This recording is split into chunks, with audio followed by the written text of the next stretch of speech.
There was a guy asking, why does everybody dislike Boruto? I mean, it has characters and it has action. That's what every shonen has, so what's with the hate?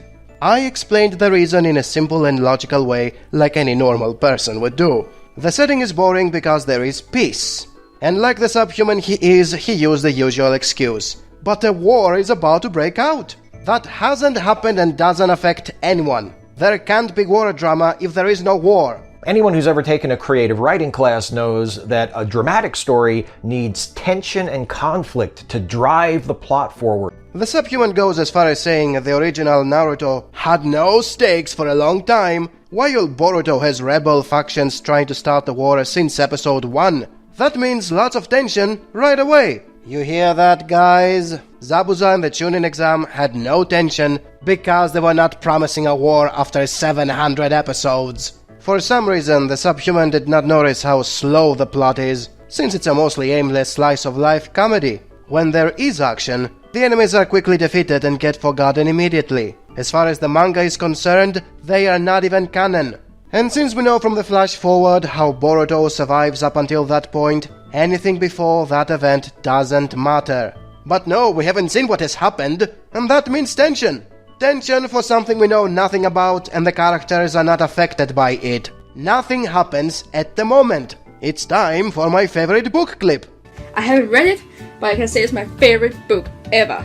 So he says the eye techniques happen right now and he's interested in them. Again, they haven't done anything yet. He just likes the idea of what they might do in the future. It's all about the maximum potential of a show instead of the actual potential you see on screen. Shonentards love vague promises even if they are never proven to be true. Hear it forever fail? Kubo said back in 2010, my Bleach series will go on for 10 more years. You know, he got cut off about 4 years shy of that. The creator of Fairy Tail said, this is just a halfway point. I was like, whoa! And then this series ends like another 2 years later. At any given point, they could say, 6 months from now, yes, things went a lot quicker than we thought. And just like any intellectually bankrupt person does when confronted with the truth, he just dismisses the evidence and runs away instead of having legit reasons for still defending his misguided beliefs. By the way, because of his nickname, you know he's also a fan of My Hero Academia.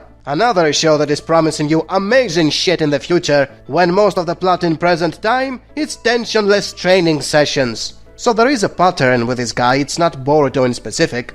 And before any of you say I'm being harsh on what is probably a 12-year-old with no critical thinking, let me reassure you, he's in his 20s, as you can see from this photo, posted on the subreddit titled Gay Foot Fetish. This is not a one-time thing, he has a dozen topics and they are all this shit. That's the kind of people modern shonen are attracting. Intellectually bankrupt manlets with a foot fetish. Retro for the win! It's a piece of paper! If you're gonna start any type of anime, that's how you do it. It's been over 100 episodes of Boruto and we still haven't gotten anywhere near the events of the first episode. The bullshit excuses of you guys are being impatient can no longer be used anymore, since 100 episodes of nothing goes beyond any scale of patience. So in case you still have hope for Boruto, here are the 10 reasons that ruined it. Naruto seemingly died! I'm like, yo! 10 out of 10. Number 1. Ruined momentum. The first episode was hype as fuck, as it showed you a flash forward to a time when Konoha is destroyed and Naruto is apparently dead. Then it flashes back to a time when nothing of significance happens and stays there, thus killing the momentum. The writer obviously did this because he knew people won't be interested in slice of nothing happens and wanted to somehow keep them around by promising bullshit about the future. The result was disappointing to everyone since nobody can stick around for over 100 episodes of nothing just to get to the good stuff. He will obviously skip everything, so there was no point in this gimmick besides fooling people with hype. We're going to be sticking with the school setting from now on, but you also gotta make things interesting. Number 2. Slice of nothing. As I said earlier, the momentum was lost because the episodes are essentially fillers. But they also didn't bother to make them related to what we see in the flash forward, so we can at least consider them as an uneventful build-up. They are completely skippable, since you won't miss a thing if you don't watch them. The writer didn't give a shit about creating a plot that rewards the viewer for sticking around for over 100 episodes of boring boring daily activities. He just threw in a bait during the first episode and assumed everyone will be hooked indefinitely with nothing to keep them holding on. I'm really looking forward to seeing where this all goes. Number 3. Boring fights. The show is not only about daily activities, it has villains and fights every 10 episodes or so, but none of them are interesting since they don't pose any actual threat. With Naruto and Sasuke around, it feels like the bad guys can be defeated whenever those two feel like it. Also, the animation is usually very lazy and doesn't allow the fights to be exciting. As a result, the action ends up being as boring as daily activities. I like seeing the older characters. It gives a nice dynamic. Number 4. Boring side characters. An excuse many were using for these slice-of-nothing episodes is how they are needed for making us like the characters, so we will eventually feel sad when they die once the flash forward happens. Although a legit reason, outside the main 3, very few of them manage to be likable. Hundreds of episodes just for somewhat liking 3 minor background characters are just not worth it. It's something exciting. Number 5. Lack of creativity. A large part for why the side characters and the episodes in general are boring has to do with how they have no creativity. The new generation is mostly cloned from the previous generation, and most episodes are just rehashing ideas from Naruto with none of the tension or the plot continuity to make them worthwhile.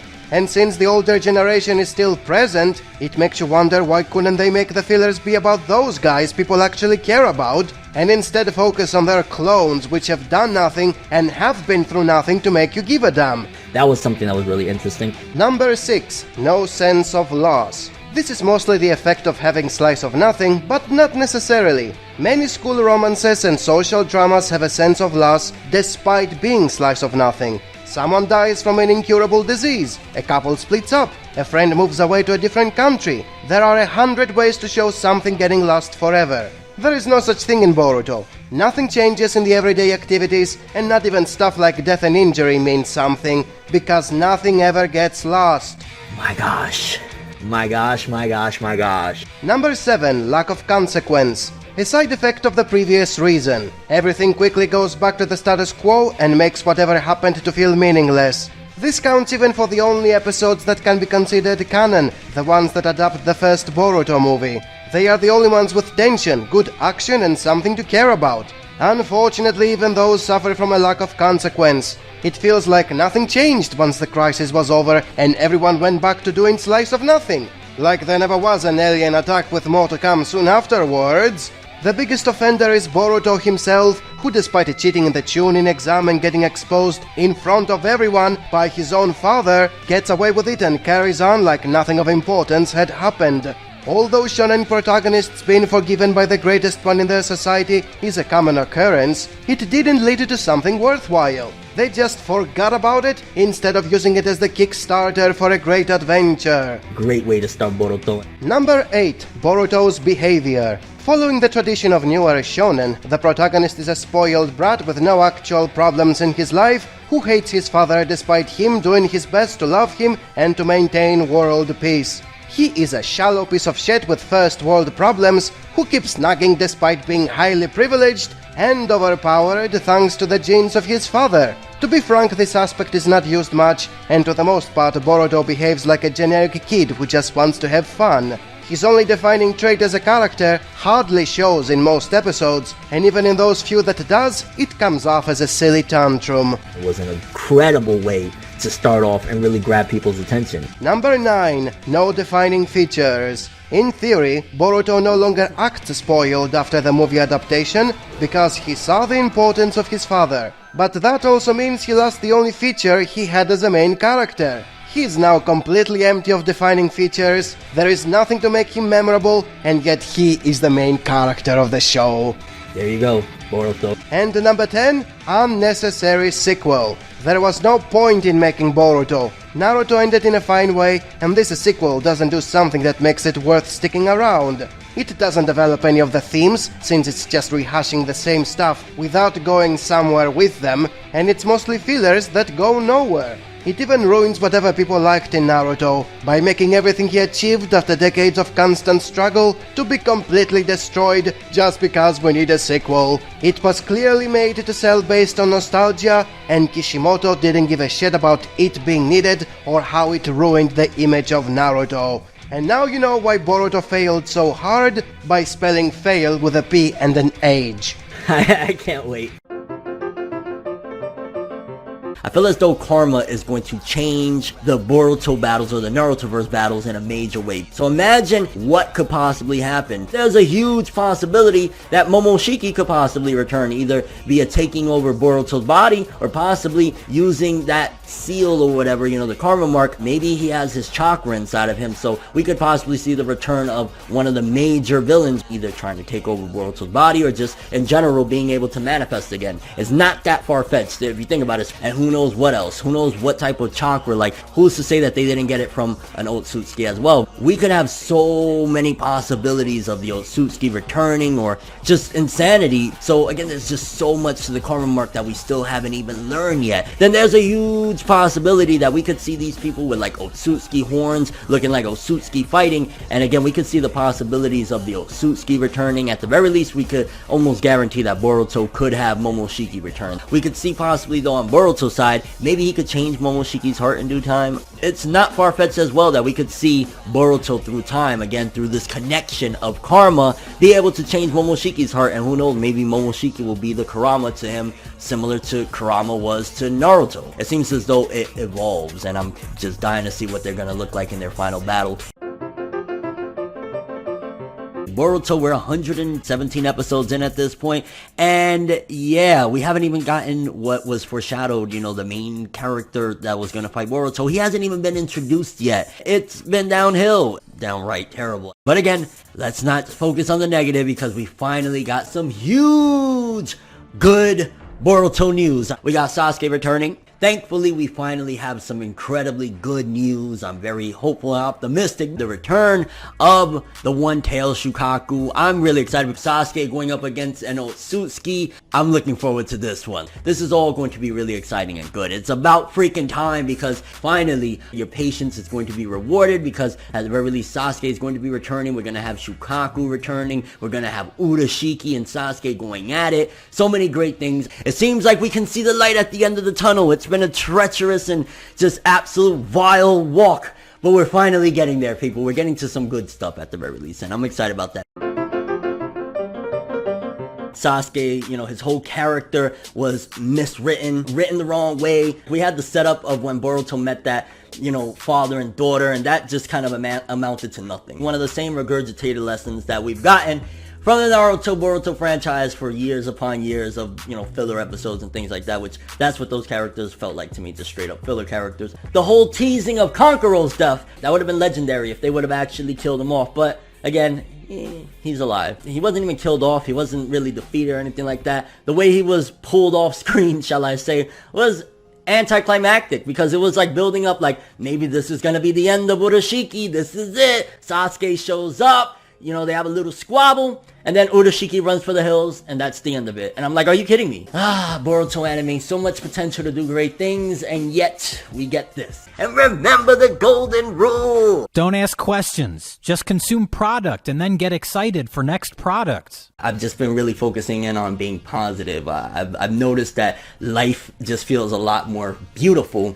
when you kind of remove a lot of negativity from your mindset. Episode 126 of Boruto yet again showed that when we get down to the time skip, Himawari might be very, very important. Episode 126, it was hype. There's definitely latent ability within this little girl that could prove very vital down the road. Episode 126, I'm really, really excited, because just imagine we get the time skip, kind of important for Himawari's character down the road. Episode 126, like a dream come true. Her having that latent ability, if she could somehow tap into it, just imagine what she'd be capable of. Episode 126, I'm excited. It's fascinating to see where Himawari's potential could lie, where it could go. Episode 126, yo, I really, really am hopeful that once we hit the time skip, Himawari can control these powers down the line where the time skip begins. Episode 126, look at the brighter things in life. Look at life for different ways. And remember the golden rule! Keep on being positive, keep doing your thing, and I'm really hopeful for the future, and I'm excited about where life is going to take me next. Don't worry, be happy. We ain't gonna get the Boruto manga adapted because there's not enough material. At the very least, let's get something that's exciting and interesting, and what better way than a filler arc. This sounds good. If this is probably one of the most exciting moments for the Boruto anime. Very, very excited about that. That's gonna be so freaking ill. I just got that much more excited thinking about this arc. That sounds freaking exciting. I'm not gonna lie, like, I'm a sucker for some of this stuff. And remember the golden rule. He's lying.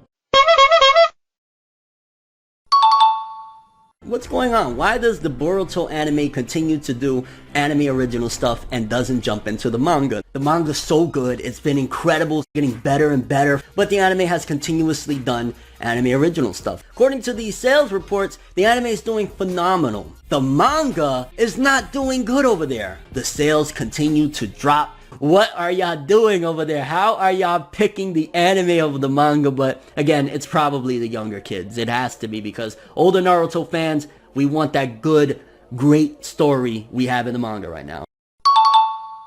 Tell me you didn't get feels when Jiraiya was there recanting Naruto's past. The hype feels. Urashiki going into the Nine Tails' lair. Hype feels. You got Jiraiya, Sasuke, Boruto, and Kid Naruto. It was crazy. Hype feels. The reason why Boruto right now is so interesting is because we went back in time to the original cast, and it seems as though this arc has brought in a lot of the, older Naruto fans. Naruto fans that, checked out, so to speak, they hop back in for, at the very least, this arc. It's probably the younger kids. It has to be, because older Naruto fans, we want that good, great story we have in the manga right now. He's lying. Boruto anime keep being hyped like this episode. I can't get in the art, the animation, the feels.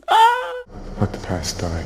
We went back in time to the original cast. Kill it if you have to. Hype feels. So, where do we begin? The Boruto anime is very hit and miss. I do enjoy a lot. I'm like, yo, come on, stop it with these one-off fillers and shit like that. There's a lot of good bits for the Boruto anime.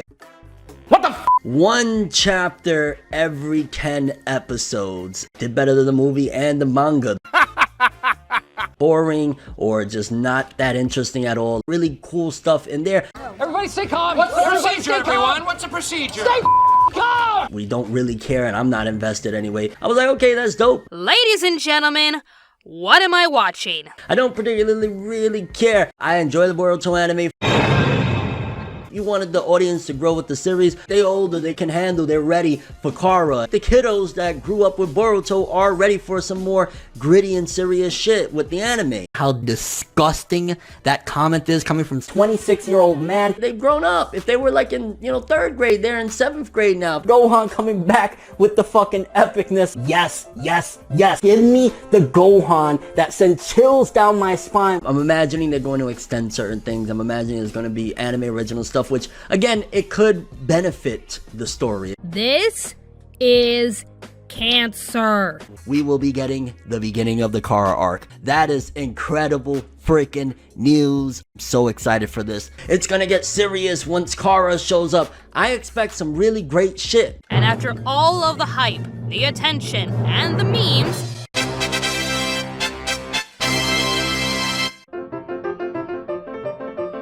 remember the golden rule. The reason why Boruto right now is so interesting is because we went back in time to the original cast. You gotta get rid of the dude that is the most powerful there that could take care of the threat. You wanna give a chance for Boruto to shine, but damn, this is not the Sasuke from the manga by far. Still drained from, his chakras. But then on top of that, you got Urashiki stepping on him. The disrespect. Hey, you got that sword. Why don't you stab the dude while you're in midair? No. But then on top of that, Sasuke's unconscious from falling down. Like, what? He had to be nerfed to put him down and stop him. Remember the golden rule. The reason why Boruto right now is so interesting is because we went back in time to the original cast. We gotta give it to Boruto. The show is called Boruto. We can't just have Jiraiya be the hero. It's disgusting. One of the things that I always hear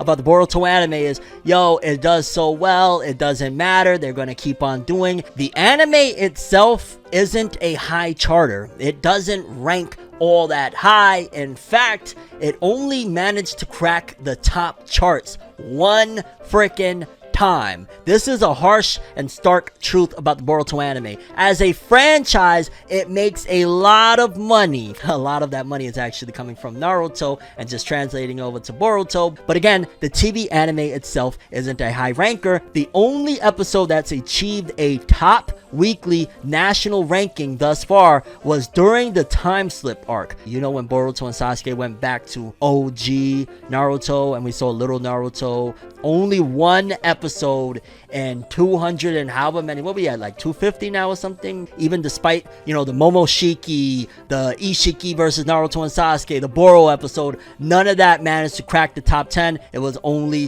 when it went back to Naruto. 2021, the anime dominated and showed the world, yo, Boruto is capable of some shit, but that doesn't negate the fact that the only episode that actually aired top 10, the only episode that grabbed Japan's attention for that week was going back to OG Naruto, and that's not good at all. Boruto anime and 200 plus episodes. Again, I don't even know where we're at right now. I lost track after we passed Naruto's 220, so it's not doing great at all. This is not good. Kawaki is popular, great. Gojo is 3 times popular. This right here is the reality of the popularity of the Boruto anime. Accept it.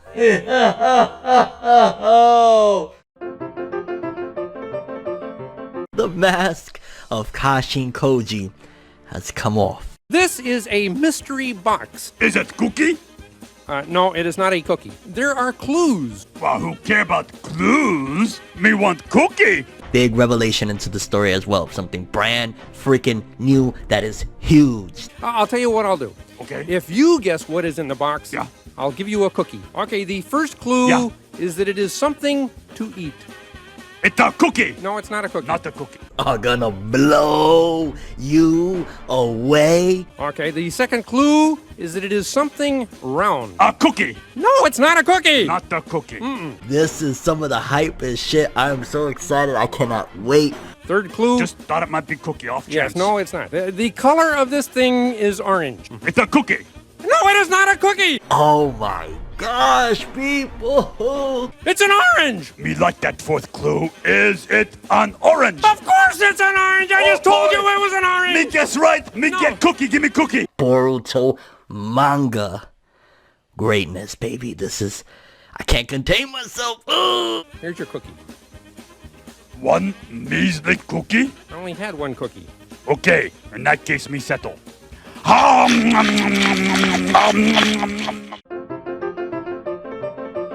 Remember the golden rule. Tell me lies, tell me sweet little lies. Boruto has been criticized. People have said from jump that how can I relate to him? He's a horrible main character. His big issue is that he has daddy issues. Daddy don't come home enough and he's always working and shit like that. People love a come up rags to riches story. Deku, seen him a scrub with no powers, a weakling, being bullied and picked on to slowly but surely overcoming adversity. With Boruto, people looked at it as, what the fuck is your problem? How can anybody that, you know, loves the rags to riches story really be invested with Boruto?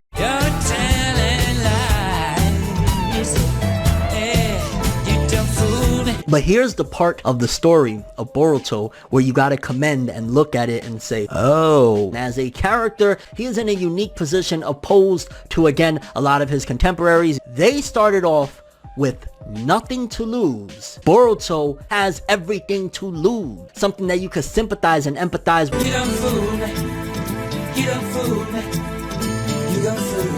Boruto is right now one of the only ones that has it all and will lose it all. Boruto's struggle of having it all and seemingly getting ready to lose it all, opposed to a Deku that had nothing and has everything to gain.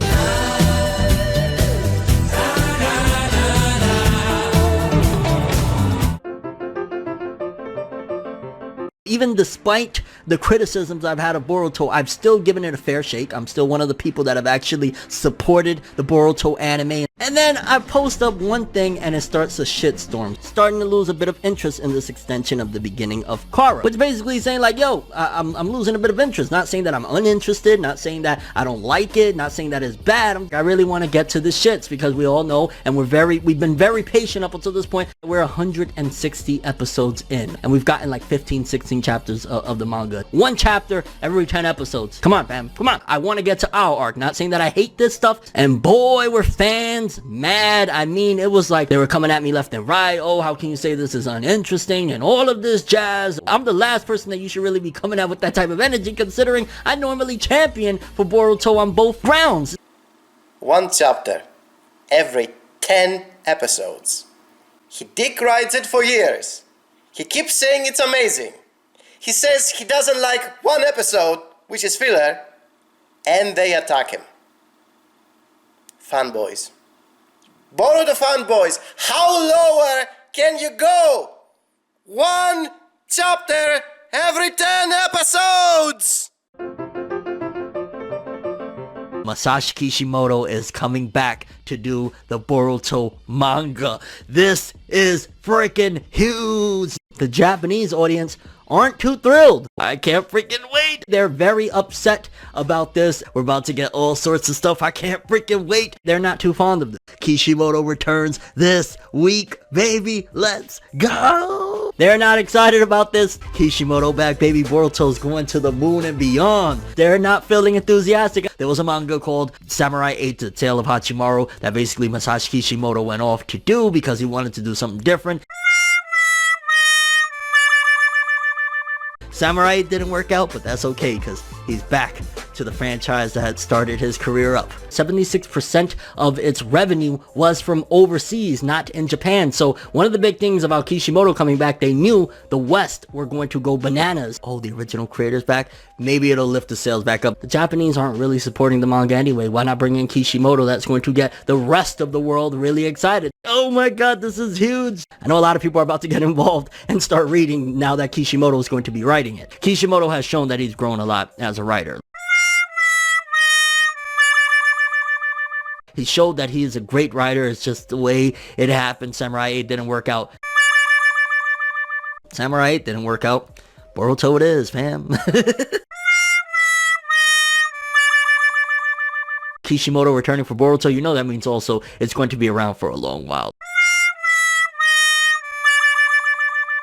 Boruto anime is finally going to get to the stuff that I've been waiting for. Bad news regarding the Boruto manga. What is going on? I'm very, very hyped about this. Are you hyped? Are you excited? They don't care about the manga over there. What the hell is going on? 2021 for the Boruto anime might be the year, fam. Boruto fans, it might be our time. Let's go. The latest volume 13 is now the lowest debut, Bizarro Twilight Zone type of shit. For real this time, guys. Kara is about to kick off the Ao arc. They revamped the cover art. They replaced Ukyo Kodachi and Boruto Kishimoto in. For it to be its lowest debut when the manga is arguably at one of its craziest points right now, what is going on? We're about to get all sorts of stuff. I can't freaking wait. I'm not sure if there's any saving Boruto's popularity. What the hell is going on? Boruto's going to the moon and beyond. I don't know what else they could do to save the Boruto manga. Bizarro Twilight Zone type of shit. Oh, the original creator's back. Maybe it'll lift the sales back up. The manga doing worse than it's ever done. What is going on? He doesn't really sell you on it. Doesn't really sell you on it. Not good.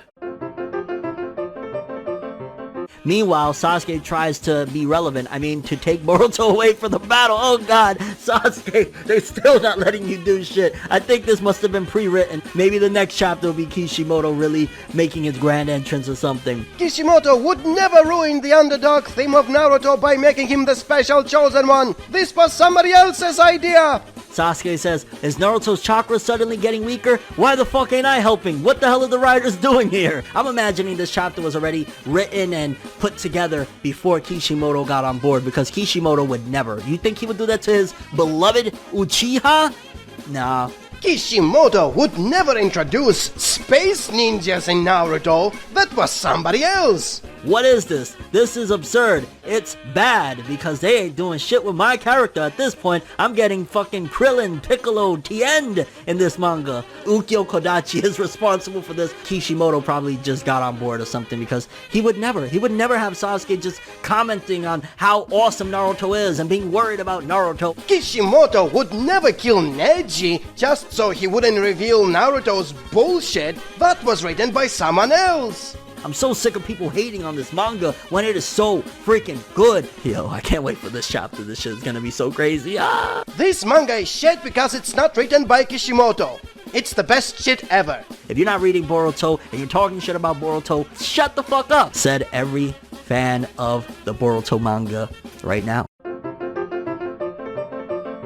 Boruto episode 177. It's about frickin' time. The Boruto anime has been pretty good. No! Boruto episode 177. We have been waiting a long time. Despite the fact that it was, again, an anime-only episode, the Boruto anime has been pretty good. No! To my delight and surprise, they actually changed up the visuals for the opening. It's still the same opening. They changed a few different things about this opening. Finally, it's about freaking time. The Boruto anime has been pretty good. No! It seems as though they're finally gearing up to head into one of the most important, the most important arc. Hands down, 100,000,000%, the arc that is Kara, the real Kara arc, not what they kind of, tease us. The Boruto anime has been pretty good. No! Throughout 2020, they played with us because ending in 2019, they were like, yo, let's go. We're going into canon. Enough is enough already because 2019 had a lot of anime-only stuff, and it was like, come on, fam, what are you doing?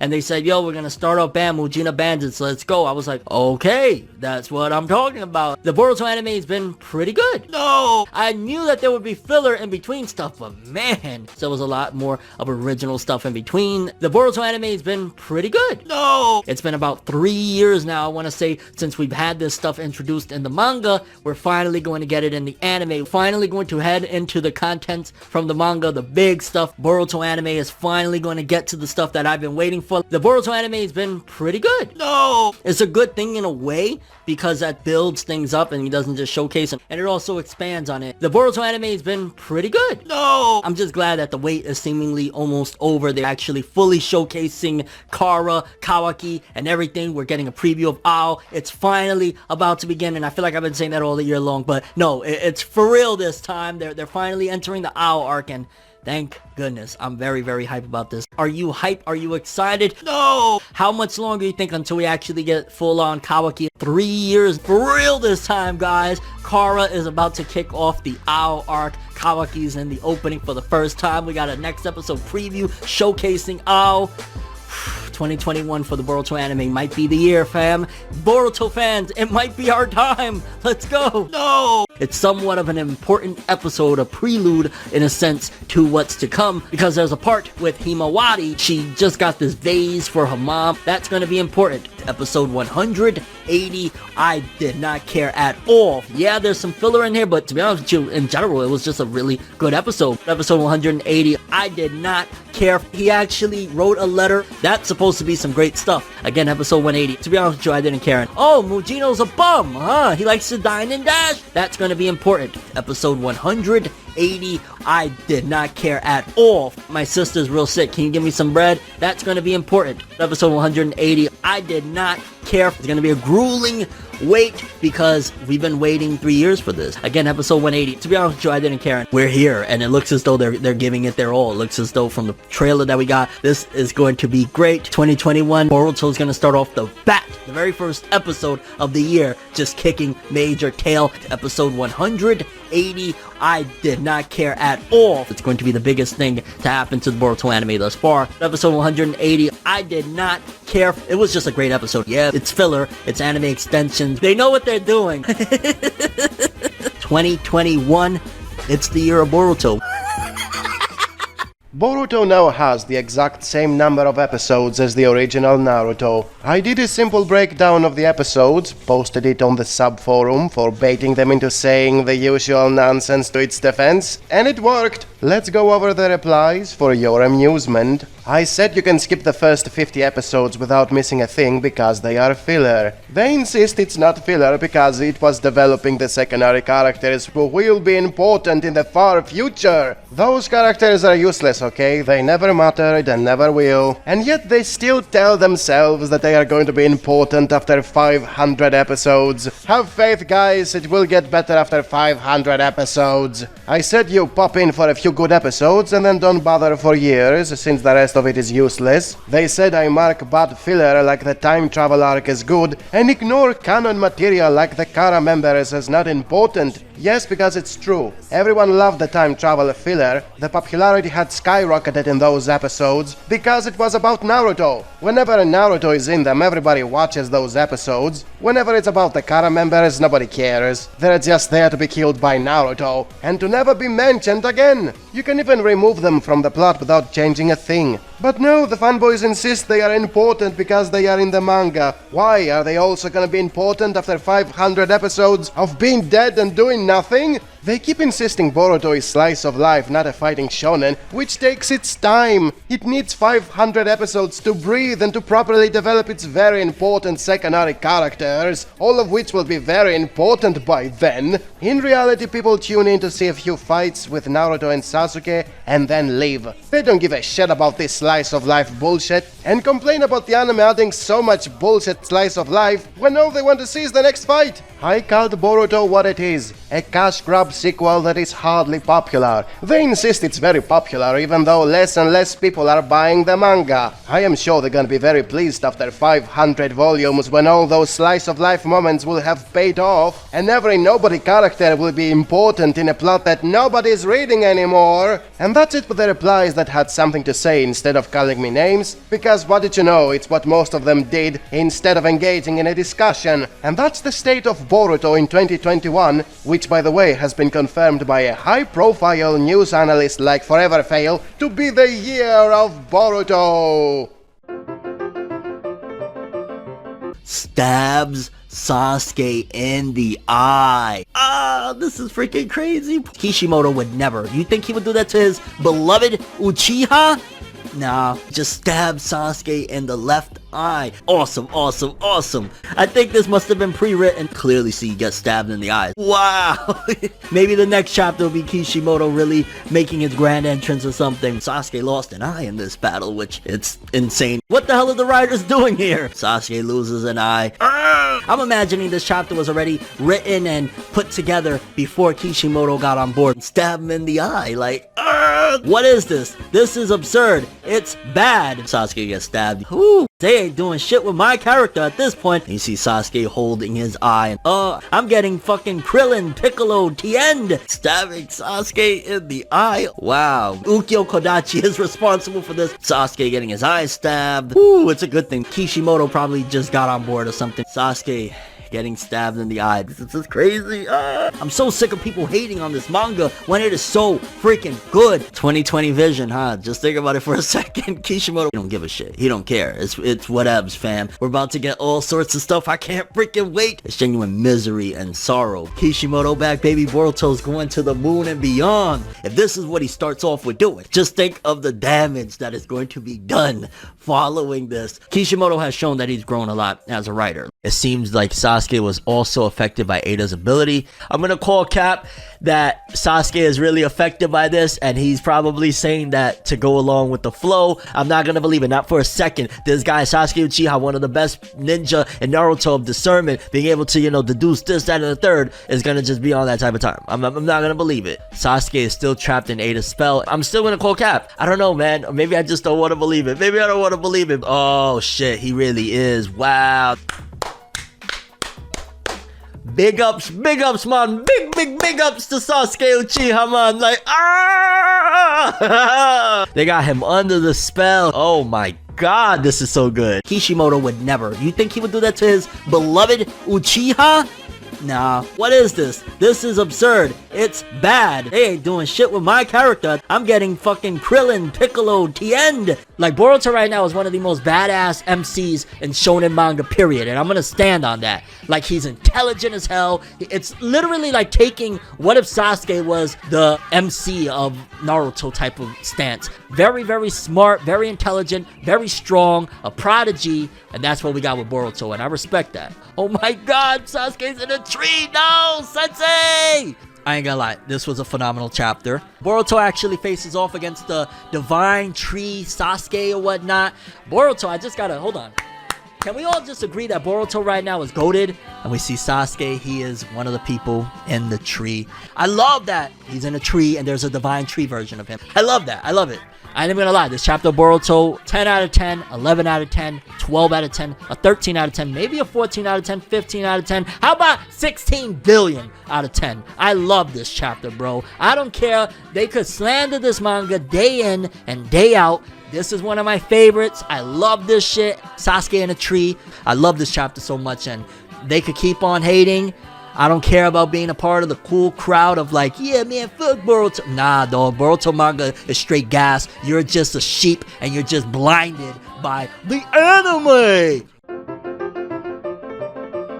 Fans have been saying for years now, once the Boruto anime gets to this section, things is going to be in a whole different ballpark, and it truly was. The year of Boruto! Oh my god. We've been saying for years, and it's finally here. It's best episode. I am not lying, I'm just repeating something enough times until it's true! Best episode of Boruto thus far, again, and I think I said that last week and even the week before that, but it just feels that way. Next episode might be even better than this episode. There is no objectivity! I'm just gonna say something and it's true because that's how it works! Woo-hoo! And yo, Boruto just keeps getting better and better. Why do you trash for Neverworld for having his own opinions? That seems like a dick move. Or are you trying to make profit by talking about him? Are you deaf to all the bull he constantly says? Yeah, but you look like a bully who is teasing someone cannot defend themselves. So maybe stop picking on others who have their own beliefs. Besides, he also gives update on anime, which is not bad, and Jujutsu Kaisen is definitely anime of the year. He has no beliefs, he's a scammer out for effortless money. Listen, it's okay to have an opinion on someone, but just stop trying to make a hate religion on him. He does not do this just because money. It's because he has read and watched manga all his life, so he's just doing what he loves while making the viewers who watch happy as well. And besides, 98% of his intel is accurate, and he speaks his opinions, not the opinion people want to hear. Boruto is really popular a lot of places. Boruto is actually mad popular. Like, I go to Hot Topic and there's Boruto POPs everywhere. Like, Boruto is more popular than you think. Only 17,000 copies sold. It did not manage to hit the 100k mark. And unfortunately, you gotta get the L's so that you can understand the lessons so that you can win. And right now, that's what they're trying to do. They are now betting on part 2 of Boruto to be what they need it to be. Screw all of this. We gotta make these guys that nobody cares about cared about. Ada, Damon, and Code are the villains of Boruto. Because My Hero is so popular everywhere, we can actually make that a thing. Because right now, Boruto is at a downtime. Like, yes, it's popular, but it's at a downtime. What if we can make that My Villain Academia thing for Boruto, and people rock with it with Boruto? The Naruto franchise is global, and we can make mad money off making My Villain Academia inside of Boruto. Essentially, basically trying to grab that fandom that really likes the villains in the West and just place it to the Boruto side of things and take it from My Hero, because their ideas and probably where they're going with My Hero is not necessarily to cater to, unfortunately, what we want in it. While it is somewhat of a bad week for Boruto, I still gotta keep on stressing that, yeah, it's bad right now, it's going to catch a W later. When Boruto Shippuden comes, everything changes. When Boruto time skip happens, and things get real, and people are dropping the big ones that we actually care about, we're gonna see where things are, how people feel, and that's where we're gonna get a bigger introspective look at what Boruto really is capable of. They're setting it up now. They're planting the seeds. Give it time. When it blossoms, you ain't gonna be able to escape Boruto. And we're gonna be laughing at, wow, people really hated Boruto Part 1, but Boruto Part 2 is loved. And not everybody hated Boruto Part 1, let's be clear. Because also 2021's Boruto anime, that shit slapped. We thought, oh, the manga's about to take off with Kara, and it never really, you know, kind of launched into that level of popularity we thought it would, and Naruto fans would embrace it. It didn't happen. When Naruto and Sasuke were fighting against Jigen and Ishiki Otsutsuki, when Baryon mode happened, we thought, this is it, yeah! Likewise with Kashin Koji. There's been a lot of times where Boruto fans were like, no, this is it. The one hope from the very beginning of Boruto that we felt like, nah, this is what's going to do it. This right here is how Boruto wins. Is a lot of people thought the time skip was going to be the savior. A lot of people thought that when we get to that older Boruto, sales are going to go through the roof. Everybody's going to jump on board. You got to get the L's so that you can understand the lessons so that you can win. And right now, that's what they're trying to do. They are now betting on part 2 of Boruto to be what they need it to be. I still got to keep on stressing that, yeah, it's bad right now. It's going to catch a W later. When Boruto Shippuden comes, everything changes. They're setting it up now. They're planting the seeds. Give it time. When it blossoms, you ain't gonna be able to escape Boruto. And we're gonna be laughing at, wow, people really hated Boruto Part 1, but Boruto Part 2 is loved. Boruto sales from Volume 1 all the way to 2 Blue Vortex is abysmal, bro. It is absolutely abysmal. The sales is clearly a straight down slide down. You come from those sales and you look at what Boruto is doing with its big time skip. You know, this is Boruto's time to shine. We all been waiting. And doing a little over 30,000, doing less than the latest volume of Black Clover. That is just like, you know, it's not a big moment in Black Clover or anything like that. Boruto is still somewhat in the failure territory. So there's literally nothing, in my opinion, story-wise, no plot twist, no anything that Boruto could do at this point to make that big surge that all fans have been hoping for of the Boruto series. Before, I used to have, if the story does this, if they do this with the characters, that hope is gone. 2 Blue Vortex didn't move the needle. It just went further down with the last volume doing 33k, this one doing 31k.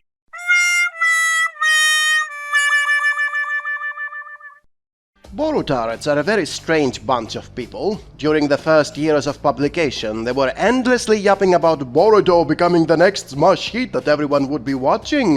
When that didn't happen, it changed to when the time skip happens, it will become the next smash hit that everyone would be watching. And when that didn't happen either, they now pretend they watch absolute cinema that only a few smart people, such as themselves, can appreciate, while everyone else never gave it a chance because they like the inferior Naruto. Even if Naruto is the only reason Boruto exists and hasn't been axed yet. Borutards have changed completely basically, from thinking everyone will love Boruto to liking Boruto exactly because it's not popular. It's not trying to attract anyone's attention, so it's good just by being itself.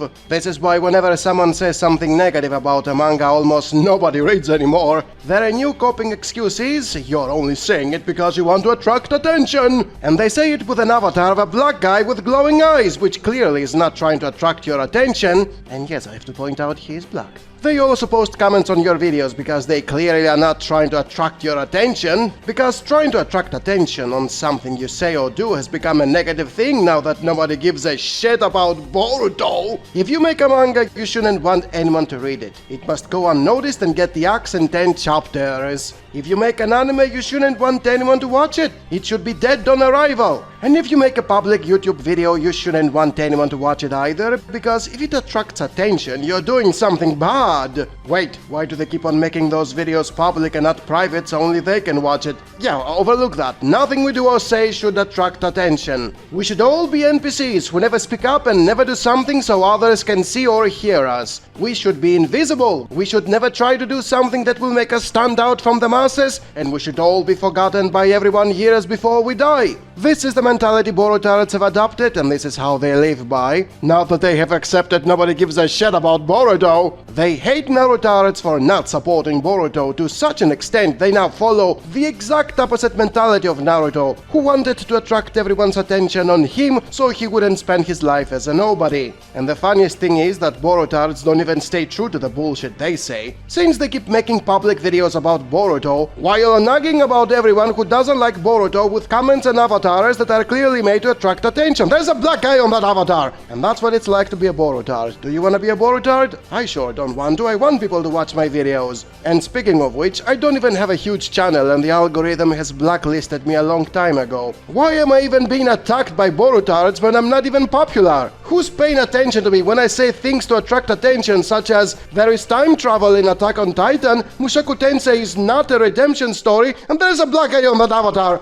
Boruto hasn't been making any type of waves in so long. However, it seems as though Two Blue Vortex, yeah, it's making people look a little bit differently at the franchise because it seems as though things is going up, going up, going up, going up. A major quote-unquote comeback that is happening with the Boruto Two Blue Vortex series as a franchise, as a whole, as a whole, as a whole, as a whole. It's a demonstration of the tortoise and the hare. Sometimes having that immediate success, that immediate boom, is just going to ultimately lead to a decline. But if you slowly, steadily continue on, you don't give up, you can see the fruits of your labor, and they can be very much so worth it, very much so worth it, very much so worth it, very much so worth it. A major win, and ultimately just a demonstration that if you keep on giving your best foot forward and keep on putting in that work, you can ultimately achieve anything you want, achieve anything you want, achieve anything you want, achieve anything you want. Yo, when the anime does return, if they do it right, if Studio Pierrot can execute the same way they did for the Bleach Thousand Year Blood War anime, what can happen? What can transpire? Will sales skyrocket? Will back volumes go? And will people be taking another look at Boruto? It's time to give Boruto a true test, a true shake, and really give the story just a true chance at, like, let's see what this thing is all about that, you know, people hate it on. Big ups to Boruto, a big win right there with the sales, and in general, yeah, it seems as though the Boruto comeback is looking strong, steady, and the way I like to see things is that you don't gotta rush to get to where you're trying to go. If you give it your all and go at your own pace, you can win. There is desperation, and then there are Borutards who twist everything they can to make their failure of a manga to seem amazing.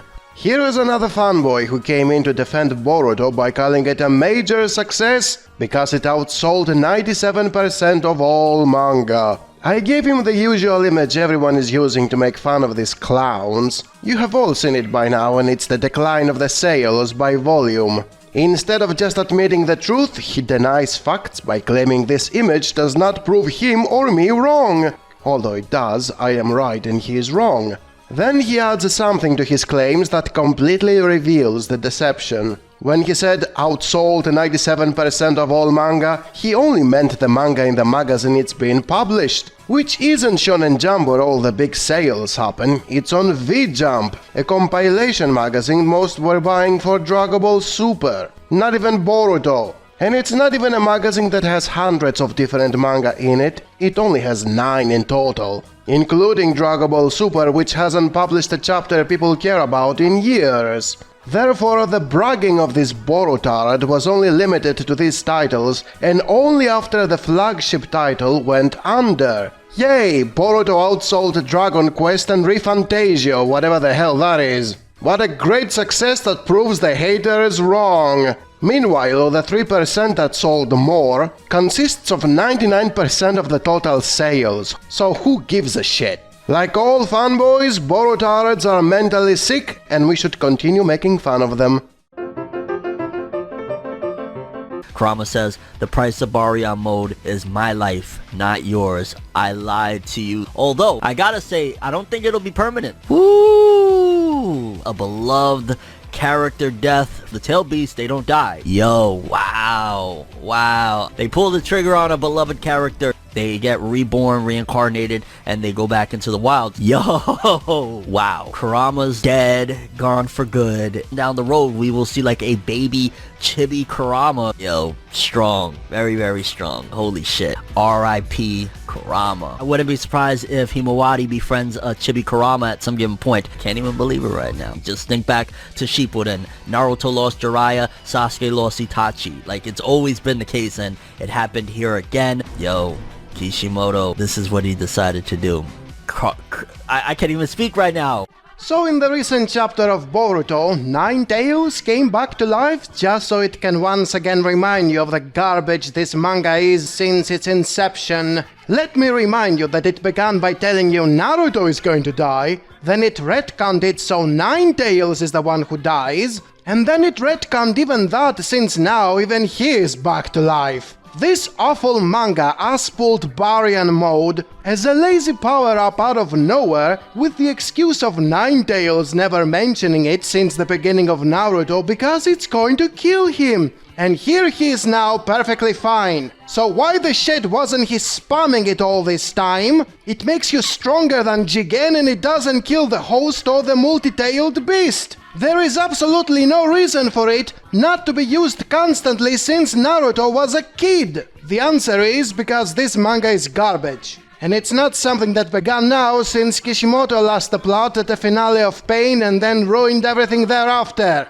But if you are a fanboy, you won't care about the terrible writing or how you are constantly treated like a moron. Cry people cry, Ninetales is dead! Oh, he's back now, clap hands and be happy people! And that is why you should never be a fanboy of anything.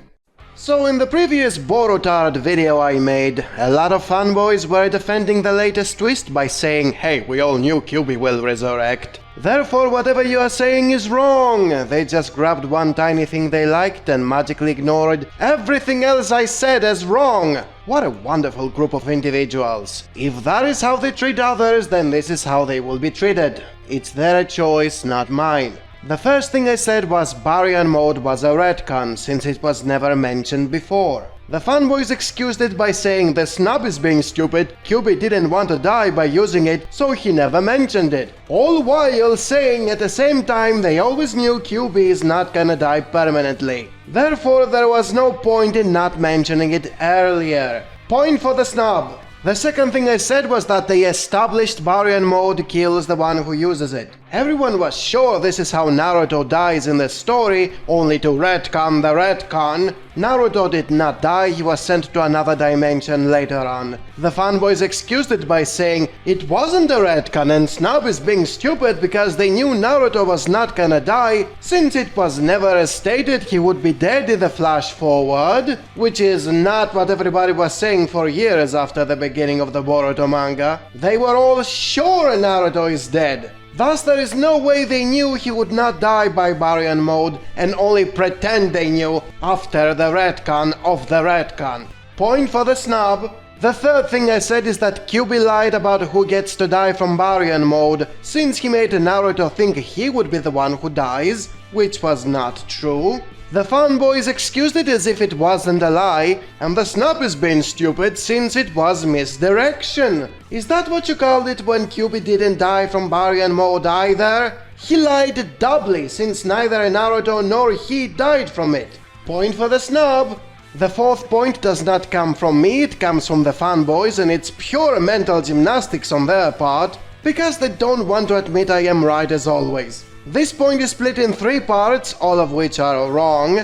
The first part they say, which proves the snub is being stupid, is that Kyuubi did die from Baryon mode. It was just not permanent, which is a lie since death by Baryon mode is permanent. Point for the snub. The second part of their mental gymnastics that proves the snub is being stupid is that Kyuubi split a part of himself so that he will survive Baryon mode. Aside from how this was never shown, therefore it's another retcon, why didn't Kyuubi openly say it to Naruto and left him to think he would be the one who dies? If he created a copy of himself, then there is no point to worry Naruto, and thus the whole thing is the result of bad writing after you retcon a retcon with a retcon. Point for the snub. The third and final part of their mental gymnastics that proves the snub is being stupid is that Kyuubi did not want to create a copy because he would lose his memories and therefore he would be dead even if his copy survived. In that case, he is permanently dead since without his memories he loses his personality. And yet the fanboys insist he isn't! Imagine what Olympic level mental gymnastics they perform to excuse how he can be permanently dead without being permanently dead. These are the people you're supposed to trust instead of me. Final score, snub 6, fanboys 0! the death of us Biju is not eternal. Even if our bodies and souls perish, we will surely come back again. But I will say the manga made it feel pretty final during the Baryon mode Naruto fight. Are you satisfied with this explanation for the return of Kurama? Pretty much having Kurama back overrides the desire for a good explanation. It's a testament to how good Boruto is right now. Kurama knows his past with Naruto. Part of me was worried it would be one of those the Nine Tails is reborn, but with a clean slate situations. I prefer that's still the Kurama we have come to know. After all, as a chakra beast, he can stay relevant as the generations pass the torch. And for us Kurama fans, it's hype to keep him in the story. Are you satisfied with this explanation for the return of Kurama? Pretty much having Kurama back overrides the desire for a good explanation. It's a testament to how good Boruto is right now. Your chakra is greater than all of your predecessors. It's got a high affinity with my chakra in that regard. You even surpass Uzumaki Naruto. Himawari has already surpassed Naruto. Are you satisfied with this explanation for the return of Kurama? Pretty much having Kurama back overrides the desire for a good explanation. It's a testament to how good Boruto is right now. Himawari's chakra assimilates with him better than anyone, making her the best Jinchuriki in ninja history, as she has chakra from both Hagoromo and Hamura. Wait. So, Neji was right. Everything and all power are determined by genetics, yeah? Testament to how good Boruto is right now. Maybe he exists because Himawari was born with a trace of the Kyuubi chakra. Perhaps the mix of Uzumaki and Hyuga chakra brought Kurama back. Or maybe it's just fate. Either way, given the current situation, it doesn't matter how he's back. So basically, he literally says, don't ask questions, just consume product and then get excited for next product. The testament to how good Boruto is right now. But that's not all. Inujin has died. No. Anyway, last week... The testament to how good Boruto is right now. What brings you here? Like, bruh, it's their village. What the hell are you doing here? Huh? The testament to how good Boruto is right now. Sarada has become the strongest Uchiha to ever exist. Even at 12 years old, she matched Sakura's supreme chakra control in her punches. Neji was right. Everything and all power are determined by genetics. Testament to how good Boruto is right now. Sarada questions who the hell is he? Think, Sarada. Think. Boruto literally told you in chapter 6, so who do you think it is? A Hokage needs the brains to figure it out before getting eaten like a sandwich. Testament to how good Boruto is right now. Judah is full steam ahead after them. Why didn't he just use a belt to instantly teleport? Don't ask questions. The testament to how good Boruto is right now. We know how much shinobi are trained in the art of clickbait, having you believe they're dead just for them to go poof and be a clone. Substitution jutsu has been written out of the story, people, because it was too OP. Don't ask questions. The testament to how good Boruto is right now. As someone who thought Himawari was just going to be like a little kid doing nothing for the whole series, this is so cool. Kishimoto really learned from his mistakes in Naruto. He's actually making his female cast good. Sarada and Himawari are two very strong female leads. I never thought we would see that in like a Naruto work. That's honestly really cool to me. He took the criticisms to heart. He's really like making a concentrated effort to make the female cast more prevalent in the story, which I really dig. So although Boruto didn't end up going very dark like he could have, it did end up hyping up the extent of Himawari's new powers. Even someone like him is impressed by Himawari's use of the Nine Tails power. He says, now this is a surprise. Not only do you have the power, but you can also control a Biju bomb. She has more potential than Naruto, but we're just getting started with the impressive feats for Himawari. It's that crazy Nine Tails healing chakra, but we're about to see some even more insane healing soon. Shikadai is shocked by the level of power and asks Himawari, what the heck is this power you've got? This shows insane potential that she can do this right off the bat in human form. Can't wait to see what she'll be capable of after a much needed training arc for her. It's mad hyping her up for the future. Someone you can do something about solely with high potential. We not only get to see what this new Nine Tails Himawari is capable of, but also Boruto finally shows up and shows us what he's capable of too post timeskip. So hyped for this. Boruto does flex a bit. Nine Tails Himawari's new powers and potential revealed. Boruto appears and shocks everyone. Sarada's Sharingan eyes are in danger, and more happens in this insane chapter, so make sure to stay tuned for that.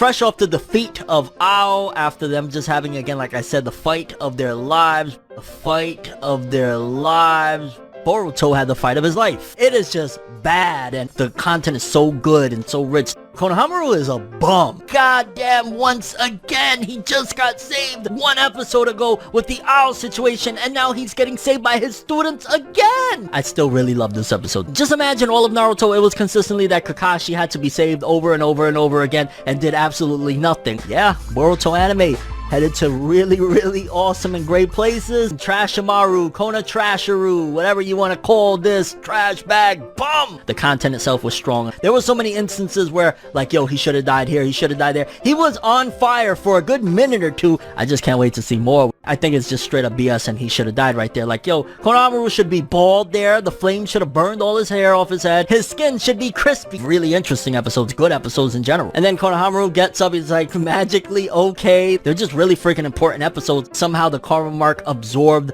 the bruising and burns that Konohamaru had. I don't freaking know. Things is getting even more interesting. And it is just embarrassing. Everything looked great. It wasn't all that great. There was scenes like when Kashin Koji punches Konohamaru, it kind of looked a little wonky, the character design, and it's like, you could tell that they kind of blew their load with the last couple episodes with the owl situation. Really high level of quality. Kono Trasharu! It's finally here. Kawaki is here. After 186 episodes, which is ridiculous and way too long, I know for a fact that the Boruto anime and manga and franchise as a whole is starting to increase in popularity because shit like this is really, really hype. Yeah, the story is continuing to progress even better and better. Code explains that he didn't have the heart to take down a buddy of his. We found this strange in the writing because Code came across like a ruthless individual that didn't care about anyone else. But this excuse of his seemed quite jarring of how the story is trying to portray his new villainly. This is most likely because Kishimoto was trying to brush aside this point just so we can get the introduction of Ida. So not only does she have clairvoyance powers, but is also able to make guys simp for her, instantly falling in love. It only makes sense. Don't forget to also smash the like button of this video because the anime is getting good.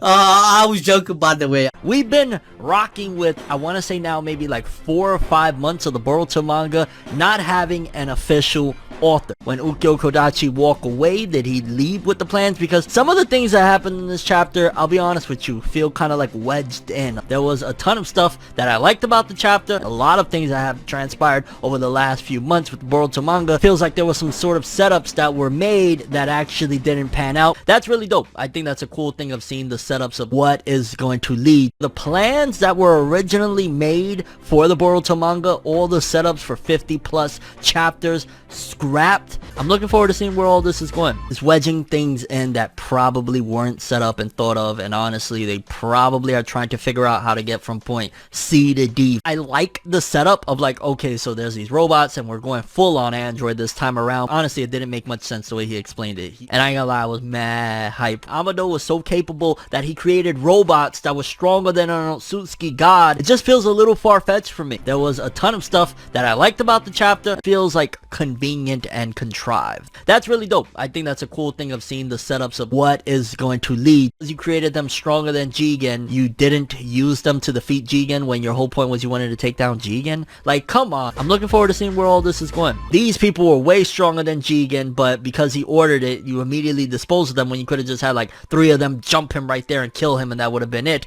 But you settled for somebody a lot weaker. What are you talking about, Amado? Who are you fooling right now? I like the setup of like, okay, so there's these robots and we're going full on Android this time around. A lot of these things again just feel like, like these cyborgs that are stronger than Jigen. Why didn't Amado ever sick them on Jigen to begin with? And I ain't gonna lie, I was mad hype. Did Kodachi leave these plans before he left, or he set things up and they fired him and he was like, ha, continue writing this shit without me? There was a ton of stuff that I liked about the chapter. Boruto's manga has continued at a genuinely grueling slow pace that is extremely frustrating. In chapter 61, we learn hardly anything new regarding the plot, and things are reiterated by characters that have been said previously. Get out of here, man. Shit, I'm saying. 3 pages are being wasted on Sasuke looking around a tree, or the same panels being reused over and over again. Look at the final page of this chapter. Nothing about the manga paneling or artwork screams passion or hard work and effort. Bullshit. Even Sasuke's Rinnegan eye being addressed since he returns in Boruto chapter 61, yet nothing is pointed out regarding it. What? Sasuke deduced that code isn't going to appear here. Now this raises some eyebrows as the ninjas ask Sasuke how could he possibly know this. Hearing that this was all a hunch made these guys go, "Nani? Why are you wasting my time, bruh?" To which Sasuke responds he is free to ignore everything he had told him. That don't make no sense. Amado shoots down that idea, saying that's absolutely ridiculous, that everything was a chain of surprises which he could have never guessed. This is complete bullshit. Kawaki has managed to completely hide his presence from everybody except Boruto. Get out of here, man. Shit, I'm saying. Kawaki being able to just instinctively use it feels extremely contrived. Even more so when Inogen revealed that it is the only way to get out of the village earlier on in the chapter. It's all a little bit too coincidental. Bullshit. Even the expert watcher, who's probably a master at sensory, couldn't do this, whereas Boruto can sense Kawaki even if he managed to hide his chakra. What? Ishiki couldn't do the same with Kawaki back in chapter 53 or any other interactions they had. That don't make no sense. Also, when Ishiki came in Konoha looking for Kawaki, Ishiki should have been able to find him. In fact, he should have just completely hid his chakra presence instead of them being notified. I mean, are we just going to say that this guy is a complete dumbass that didn't do a sneak attack and grab the perfect vessel he wanted, avoiding all the trouble? Get out of here, man. Shit, I'm saying. How the heck does Kawaki know what his shadow clone knows without it dispersing? Bullshit. Everyone knows that a shadow clone only gives their intel and feelings back to the originator once they are destroyed, not when they are active. Kishimoto knows how to write. Now all he has to worry about is writing.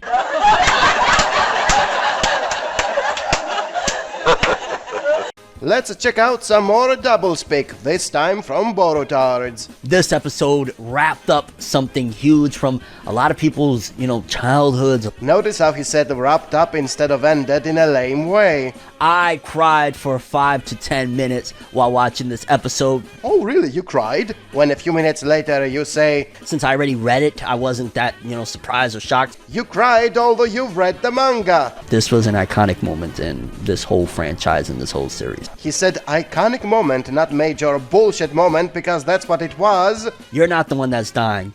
It's me. That was the cost of the Baryon mode. Kurama lied about Naruto dying if he used Baryon mode. Everyone was prepared for this, and then they took it away just like that, because Kurama didn't simply say he would die, which would make it easier for Naruto to use the power. Even though people want, stakes to be high and all sorts of stuff to actually happen in a Boruto series, then when actually stuff happens, people are like, no! Notice how he makes it seem like people were complaining because they never want something bad to happen to their favorite characters, and not because the whole Baryon mode was bullshit. It came out of nowhere and never was dangerous to Naruto. If Boruto ended right here, honestly, I would be like, holy shit, talk about an amazing finale, talk about a way to end the series. If it ended right there, I would have no complaints, to be honest with you, in terms of they wrapped it up perfectly. They wrapped it up perfectly, he says. This would be the perfect ending, he says. A bullshit power-up with fake stakes, so that people would still be worried when Naruto becomes the strongest and Ishiki stands no chance. Sasuke is always like,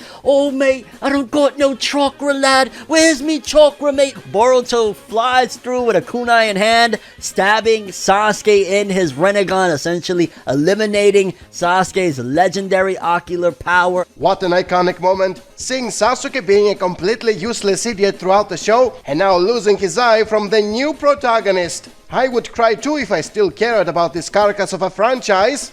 Out of laughter with how bad they handled him. Something happens to Sasuke, something happens to Naruto. Sasuke loses his eye, his Rinnegan, one of his eyes. Naruto loses his big power-up. Also, people have the right to complain about this anime becoming the Naruto and Sasuke show. Whenever something happens to one of them, the other must immediately get to the same level, even if it's artificial and completely bullshit. Using fate to explain it is lazy writing that makes free will completely non-existent. Ishiki Otsutsuki was defeated, with Kawaki outsmarting him, with Kawaki basically outmaneuvering him using jutsu that he learned from his surrogate father Naruto. This was the best episode of Boruto, bar none. I don't care what anyone tells me. This was the best episode, the most emotional episode. It combined everything from this entire legacy, this entire franchise, this entire conglomerate that Naruto has become in one emotional roller coaster ride of an episode. Yes, what an amazing episode that created a huge plot hole later on when Naruto could tell apart Kawaki's clone from the real one with his space ninja chakra. Something that Ishiki couldn't do for no reason.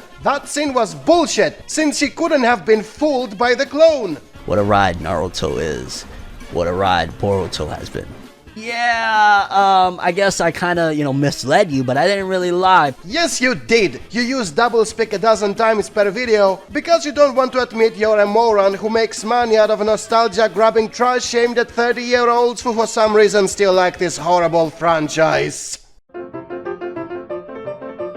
A lot of fans weren't happy with the way I was reporting the actual facts. These are the facts. This is what it sold. It was 12,000 less than the previous volumes. That's a decline in a series that is not selling that well and hasn't sold that well in its entire run. Once again, factually showcases that Boruto declined. Yet again, not me making shit up. That is facts. Like, that is just what it is. So there's people that's been attacking me, making shit up, saying that I make shit up. Even when the new numbers came in, they said, aha, Foreverworld won't report on this. Okay, I will report on it. And yeah, it shows that Boruto is at a 20,000 copy decline yet again. Not me making shit up. It's not my fault that the series is declining. I'm reporting facts, not my opinion on things. That's just what it is. Because yeah, some people have been feeling a certain way of me just saying, hey, it's declining. That's the facts about the Boruto manga.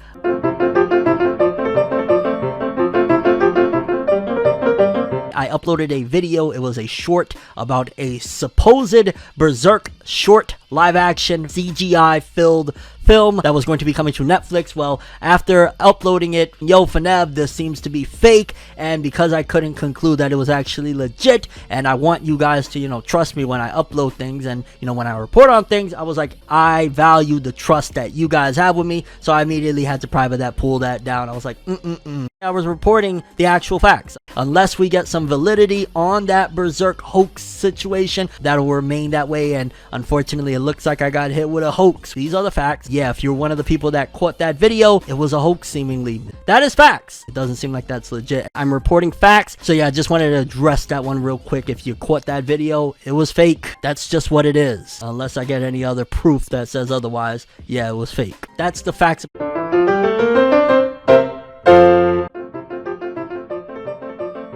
Those who say Boruto has a lot of fillers are lying. There are no fillers in Boruto, it's all anime canon. And yo, Boruto anime is getting really, really good. There's a plot hole. It goes against a lot of things that the Boruto anime itself has pushed forth. I'm just, like I said earlier, enthralled in the Boruto anime. Dude went back in time chasing Urashiki. Sasuke should have mentioned Urashiki there, like if he's talking about all the Otsutsuki and looking at them, they straight up are acting like Urashiki didn't exist. Great stuff, really exciting stuff. There was no mention of Urashiki from Boro's side of things when he's talking about Kaguya, he's talking about all of the, and Boro didn't mention Urashiki. Damn greatness. Obviously, Urashiki was an anime only thing, but why didn't they just incorporate that into the lore? Boruto anime is getting really, really good. Sasuke didn't mention the one Otsutsuki that he had arc upon arc in the anime of confrontation, chasing him back in time. I'm just, like I said earlier, enthralled in the Boruto anime. And that's the problem with filler when you add it into an anime. I know a lot of people like to say that this is anime original stuff. That's totally fine if you're going to do anime original stuff, as long as you're not going to pretend it never happened. And right here, in this instance, they basically pretended it never happened. Great stuff, really exciting stuff. And Sasuke mentioned all the Otsutsuki, and didn't mention the one Otsutsuki that he had bout upon bout against. Damn greatness. Ignore this plot hole, it never happened. It's all canon! It's all canon! There are no fillers! No fillers! It's amazing! They did make a very significant change from the manga to the anime that could impact the future of the story and probably will impact the future of the story. This whole monastery, these people that worship Boro, going deep into it, kind of, you know, these people that they're believing in Boro, and then ultimately Delta shows up and ultimately just destroying the monastery, and yeah, that was the end of this whole Boro's cult. If you're going to utilize these anime-only episodes, utilize them to develop things that are going to be lasting within the story. A lot of the filler were expanding things, getting more of the Kara members and seeing a little more of what they have to offer and what they think. The big change, everybody in the monastery pretty much dies, so maybe a little missed opportunity there. We've seen before that Boruto anime introduces some interesting anime original concepts, and then they kind of ignore it. We're still in anime original stuff, which I keep it a buck with you. I have not been keeping up from everything I've seen, including people that are prominent in the Boruto YouTube community. It sounds like it's right now not good to watch Boruto. Eventually it'll get back to its former glory, but as it stands right now, man, after a year like 2021 though, I guess what can you really expect, especially going from the greatest year of the Boruto anime to a year of anime original filler, like, or not filler, you know, anime canon, whatever. Oh god, I hate the semantics of that shit. I ain't gonna lie, I'm happy he lied. The first chapter of Boruto Shippuden is here! The start of the chapter rewrites history a bit. Sarada claims that Naruto became Hokage as a genin. That doesn't fit with what happened in Naruto the Last, making the movie about Naruto becoming Hokage no longer canon. Oh, and Sarada, apparently, despite 3 years passing, is still a genin. This is going to be a headache for the anime writers, who had her graduate to Chunin prior to the time skip.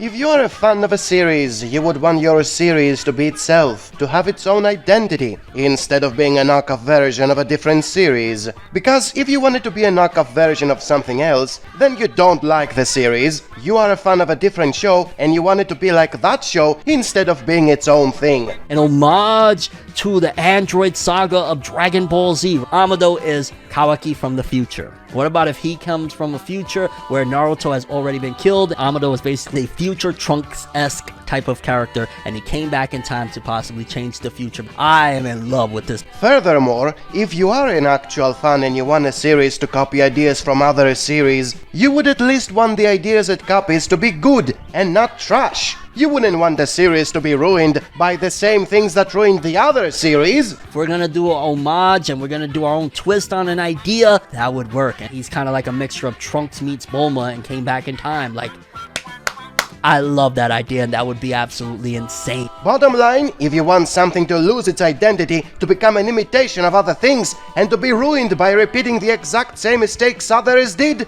you are not a fan of that something.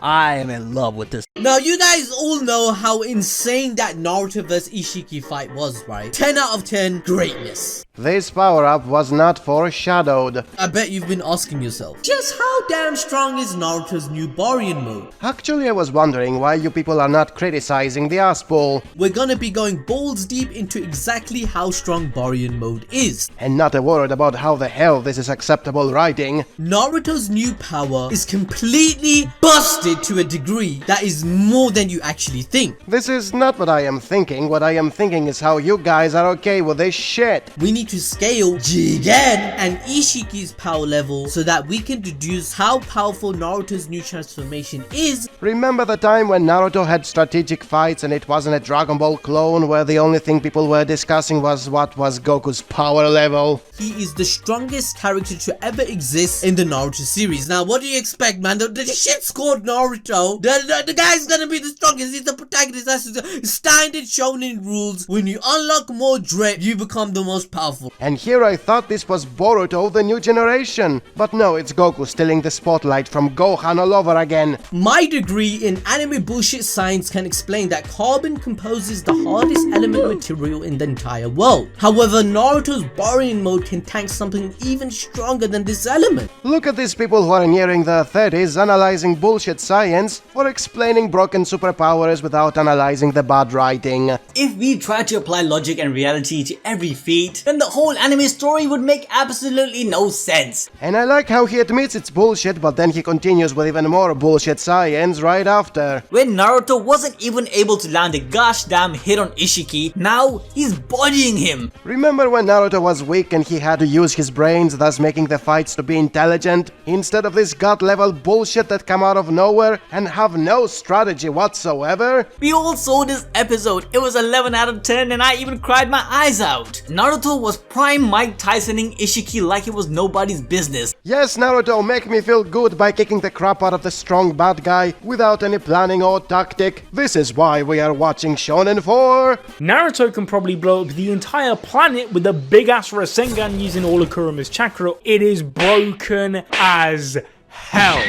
Legit, Naruto just really is the GOAT, isn't he? This is truly the year of Boruto. Boruto, now using this Otsutsuki transformation, he's going to undergo power-ups. If you're thinking of Super Saiyan-esque, you're thinking of power-ups, so expect to see really epic transformations for Boruto. If you're thinking of Super Saiyan-esque, you're thinking of power-ups, now we're gonna see Boruto's Otsutsuki mode. We might probably see that with Kawaki. If you're thinking of Super Saiyan-esque, you're thinking of power-ups, but we're gonna see new modes and new forms, like something that has been missing throughout Boruto and probably something that kind of keeps people away because there's certain checklists, certain boxes you gotta hit in order to really get all the people that you possibly can for your shonen series. And one of the things is Boruto doesn't really have like new power-ups. Like, what new power-ups Boruto have? If you're thinking of Super Saiyan-esque, you're thinking of power-ups, you know, he got the Rasengan, and then he had the whole thing of this monster, this creature that's taking over. If you're thinking of Super Saiyan-esque, you're thinking of power-ups, but it wasn't like Super Saiyan 1, Super Saiyan 2, Super Saiyan 3, Kurama mode, Kyuubi mode, all of that jazz. If you're thinking of Super Saiyan-esque, you're thinking of power-ups.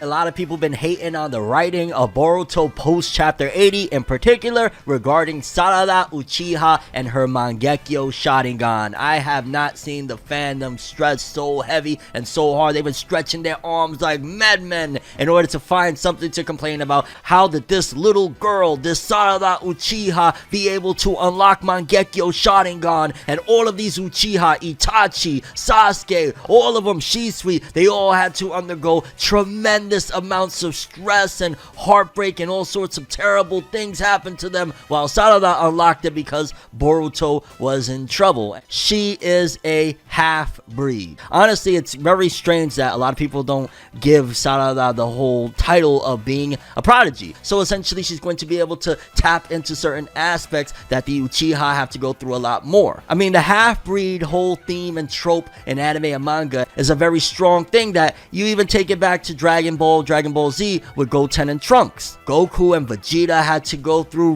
rigorous amounts of stress and training and all of these things for something that Gohan, at a lot younger of an age than Goku and Vegeta, was able to tap into Super Saiyan. And then you go down even further, Goten and Trunks were able to do it when they were 7 and 8 years old. You add all of that into with her being a prodigy, with her having the half-breed trope, and it makes more sense than ever for me personally. Honestly, sometimes it feels like people just reach for anything to try and tear down Boruto because they just have a disdain for it, for its pure existence. I was expecting like Himawari was gonna show up and was gonna do something. She showed up, but it was just like a glance of a moment of her showing up and seeing Boruto, and Boruto seeing her, which is a big deal because Boruto's been away for 3 years. The first time Boruto thinks anything and his thoughts are just Hima. Oh, he saw his sister and he remembered she existed. Wow. I don't know, man. Maybe he should have reacted a little bit stronger in this situation. Boruto is basically like trying to model after My Hero Academia, and in that aspect is like, okay, so Code would technically be like Tomura Shigaraki, and we've seen Tomura Shigaraki's come up from a crumb bucket villain that nobody gave a crap about to, you know, he's pretty high up there. After he takes his limiters off, he says he's the strongest, whatever, but he never wins a single fight. He doesn't have an interesting philosophy, an interesting character arc, an interesting personality. He has nothing going for him, just like every single Boruto villain. Now, Uzuhiko, that's hacks. I ain't gonna lie. The new Rasengan that Boruto has, that sounds so hacks, using the planetary rotation in order to make the Rasengan extra, ultra, mega strong. Compare the hits of Rasengan Rasengan Usuhiko to the first time Naruto hits his base Rasengan in the original series. Is a lot stronger of a attack than damn near majority of the stuff you would say that Naruto had in his arsenal. The collateral damage of the Rasengan is just way more pronounced than this supposedly planetary level jutsu. Look at the trees behind Code. They don't even shake. The leaves are not even disturbed. I'm very excited about it. It shows that Boruto is coming back into this time skip a lot stronger. I'm not saying that the Boruto series is held up by the fact that people overhype their scaling, because if the Boruto characters are not more powerful than the Naruto characters, then the Boruto fandom will literally have nothing, because there's no good story, there are no good characters, so we need the characters to be more powerful than the Naruto characters, right? That's a reason for us to watch it. Boruto is not playing around no more, homie. Boruto is strong as hell, that Uzuhiko, and God knows what else he got in his arsenal. It's very clear that this Boruto character is actually pretty weak, and everybody that says he's strong are just trying to cope, because if Boruto cannot solo Shippuden, then there's no reason to watch Boruto, am I right? Boruto more than likely has been, at the very least, I'm gonna say maybe 2 years with Kashin Koji, potentially. Boruto will have been trained under the same sensei as Naruto, just, you know, a cloned version, and I ain't gonna lie, this chapter, it was a great setup. There's no way you're gonna have a Kashin Koji introduced into the story and not utilize him for something as epic, awesome, and as fan servicey, which is what Boruto and Dragon Ball Super pretty much have been for the most part, so let's not play around, kid around ourselves. Kashin Koji is one of the worst characters ever written. He's just a great value Jiraiya, a character that was created to exploit nostalgia from old Naruto fans and maybe try to make him return to the series, because 90% of people that used to watch Naruto and liked Naruto have already dropped Boruto, so they're just milking the nostalgia out of Jiraiya. Pretty dope chapter. I'm looking forward to kind of wrapping up these events so we can get to the actual manga, because we gotta be honest with ourselves. There's no way this is the story, because if so, story is about to be over. Boruto's name has been attached to all these terrible acts that have befallen the village during this time. There's nothing that he's able to do in order to reverse the perception of him at this moment in time currently. It's another layer of suffering and adversity that adds to the dynamic for Boruto's character, making him more sympathetic to readers and playing up the dramatic irony of us as readers knowing that Boruto is the innocent one in all of this, but the characters in universe, for the most part, they are ignorant to the truth. It's going to make the build-up to the confrontation of Boruto versus Kawaki that much of a payoff. Feels so much more earned, because it's a level of adversity that he has to overcome that will apply the pressure needed to make Boruto into a diamond of a character. True strength isn't about how many mountains you can destroy, how many cities you can flatten, or how many universes you can destroy. That's a mistake that too many fans of Battle Shonen make, where they focus in on solely the power scaling aspect, because big fights, big explosions make eyes wide and PPs hard, and then fans go, oh my god, did you just see this? And they share the clips and they get all wet at the mouth. No, true strength is measured by how a character reacts to situations that they have no control over. Situations that they can't take a Rasengan to and slam it into someone's face to resolve the problem.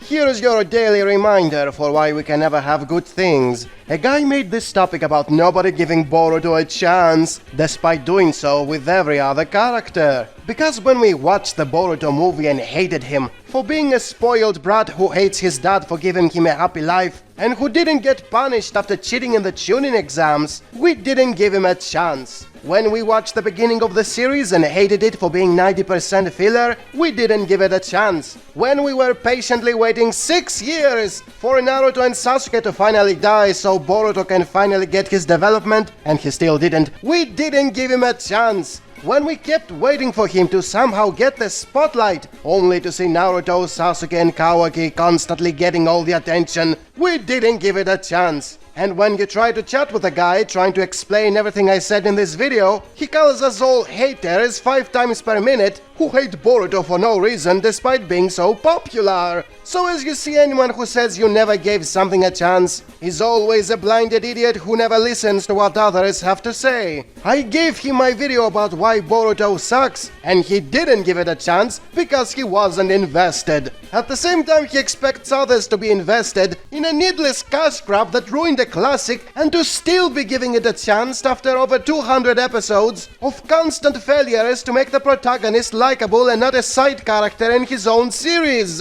When a fanboy doesn't practice what he preaches, how can you take his claim seriously? And how can you give another chance to the show he is defending?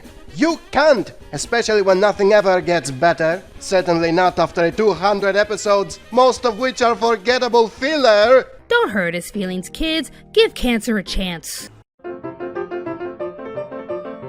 Boruto went back to fillers, and the first arc was about another Chunin exam. It was the perfect opportunity for the show to focus on those dozens of characters who were completely neglected thus far, and to make the few people who still watch Boruto to care about them. Instead of that, the show rushed through the first 2 parts of the exam so it can get to the one-on-one fights in less than 1 episode. I made a topic about that, and here are the replies. They are not rushing it. Did you expect 3 episodes per fight? Not a single care about the previous 2 parts. As if they didn't matter because they weren't about fighting. It's almost like the only thing he wants to see is some damn fighting, goddammit. We didn't need a lot of slow episodes in the Forest of Death. As if the Forest of Death wasn't one of the best parts in the original Naruto that made everyone to like the support cast. Also, isn't it funny to see fans of Boruto calling Naruto to be slow? We already know these characters, so there is no point in spending episodes on them. The original exam was so long because it was very slow-paced, and these characters had to be introduced there.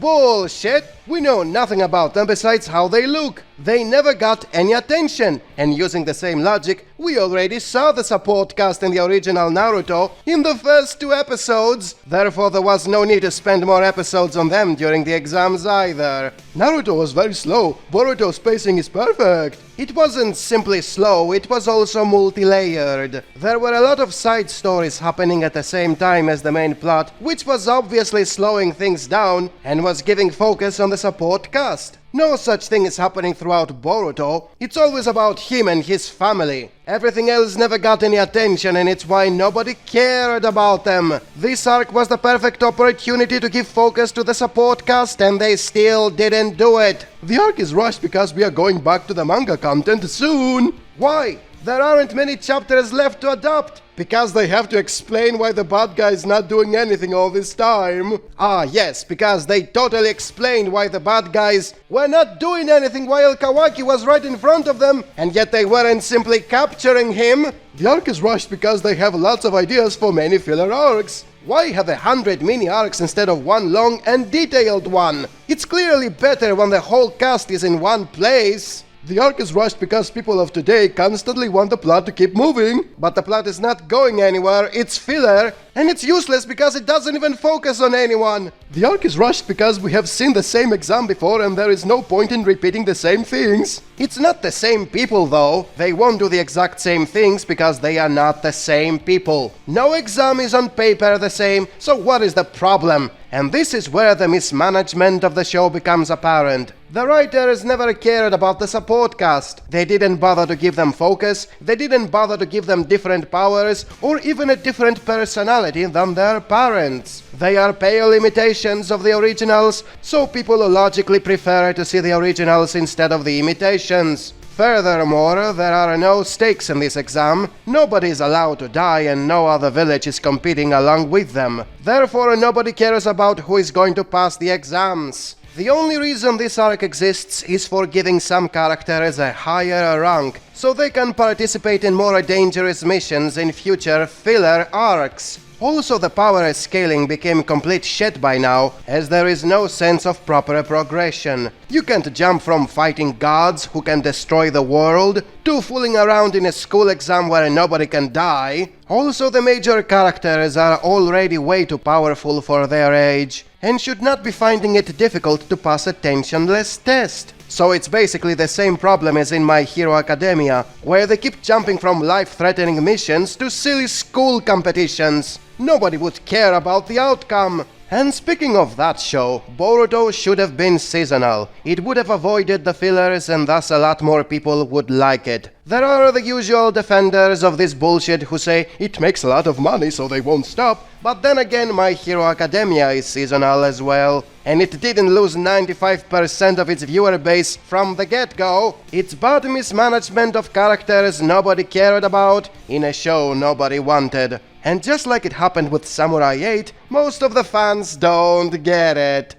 After 4 months of waiting for more material and the beginning of the time skip, the new chapter is finally out and nobody gives a shit, despite being so hyped up to find out what will happen now that Boruto is hated by everyone. The answer to this very important question is nothing happened, while at the same time a lot of things have happened. When I asked the fanboys if they are wrapping up things in a hurry because of so many things happening in a single chapter, everyone just replied, it was just the build-up of the previous build-up, and it's going to lead to more build-up. Imagine what it's like to be a Boruto fan these days. Waiting 4 months for a supposed super exciting chapter that will really redeem the manga in the eyes of everyone, and you only get more a rushed build-up? How pathetic can you possibly be? And to clarify something, it's not like the chapter was empty of content. It's not like it was filler or just a recap of what has happened so far. Lots of things happened. The problem is they don't feel important and are thus renamed build up to what happens next. Konoha gets invaded by an army of Frisias. Nothing happened, it was just build up to what happens next. Code, the demigod android that is even more powerful than Jigen, attacks. Nothing happened, it's just build up for what happens next. Boruto, the assassin of Naruto and the greatest threat in the world, appears in the village. Nothing happened, it's just build up for what happens next.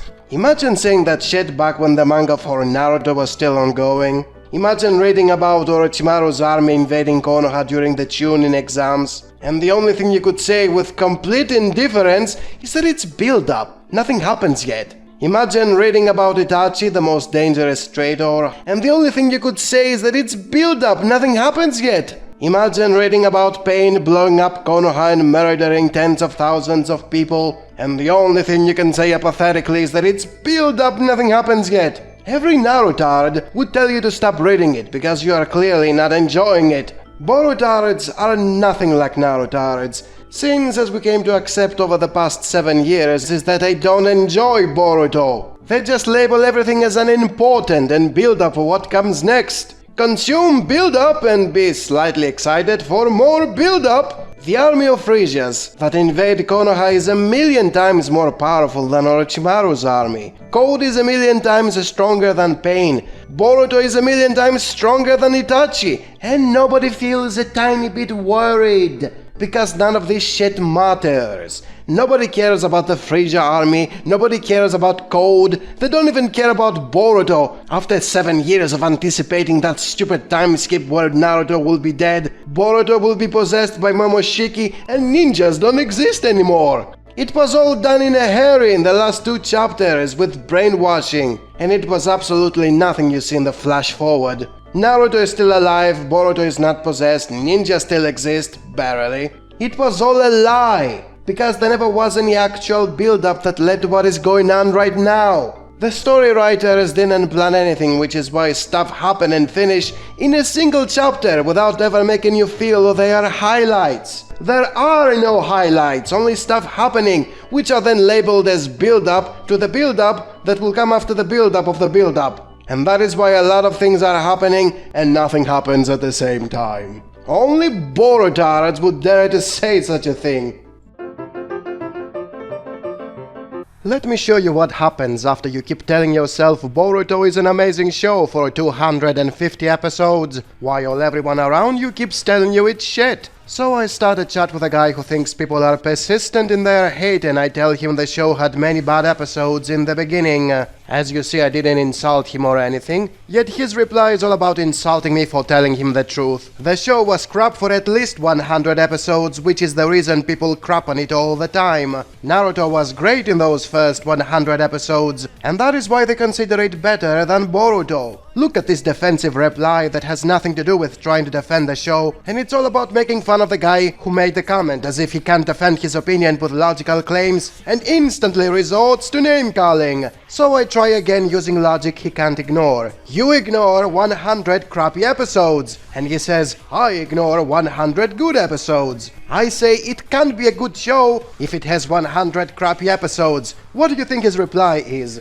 Oh, so you're not a real fan of Boruto, you're not worth talking to? I never was, that is why I began talking to him. Tell your mom I said hi. Someone is being defensive as he's running away. His final reply is that he's a mindless fanboy. It's pointless to talk to someone who doesn't like Naruto, because that makes him soft. And by soft he means not a mindless fanboy. Who is going to agree with him? You, sir, are a waste of breath because you hate it all. No, I clearly liked Naruto at first, and I happen to like dozens of different anime, none of which is an endless cash grab like Boruto. Why am I active on the Boruto sub when I hate the show? How am I even active there? I made a couple of posts half a year ago, and it was just one of the several subs I posted a couple of times over the years. Oh, I have a sad life. He's the one who keeps nagging about people not liking a crappy cash grab almost nobody likes, and he's the one who can't defend shit and he's just using name calling. But my life is sad. Okay then, I'm going back to my sad Legend of the Galactic Heroes and my sad Tatami Galaxy corner of the fandom, and I will let you in your happy Boruto life, where all you're doing is calling names and thinking someone posting a couple of times on a sub half a year ago makes him an active fan.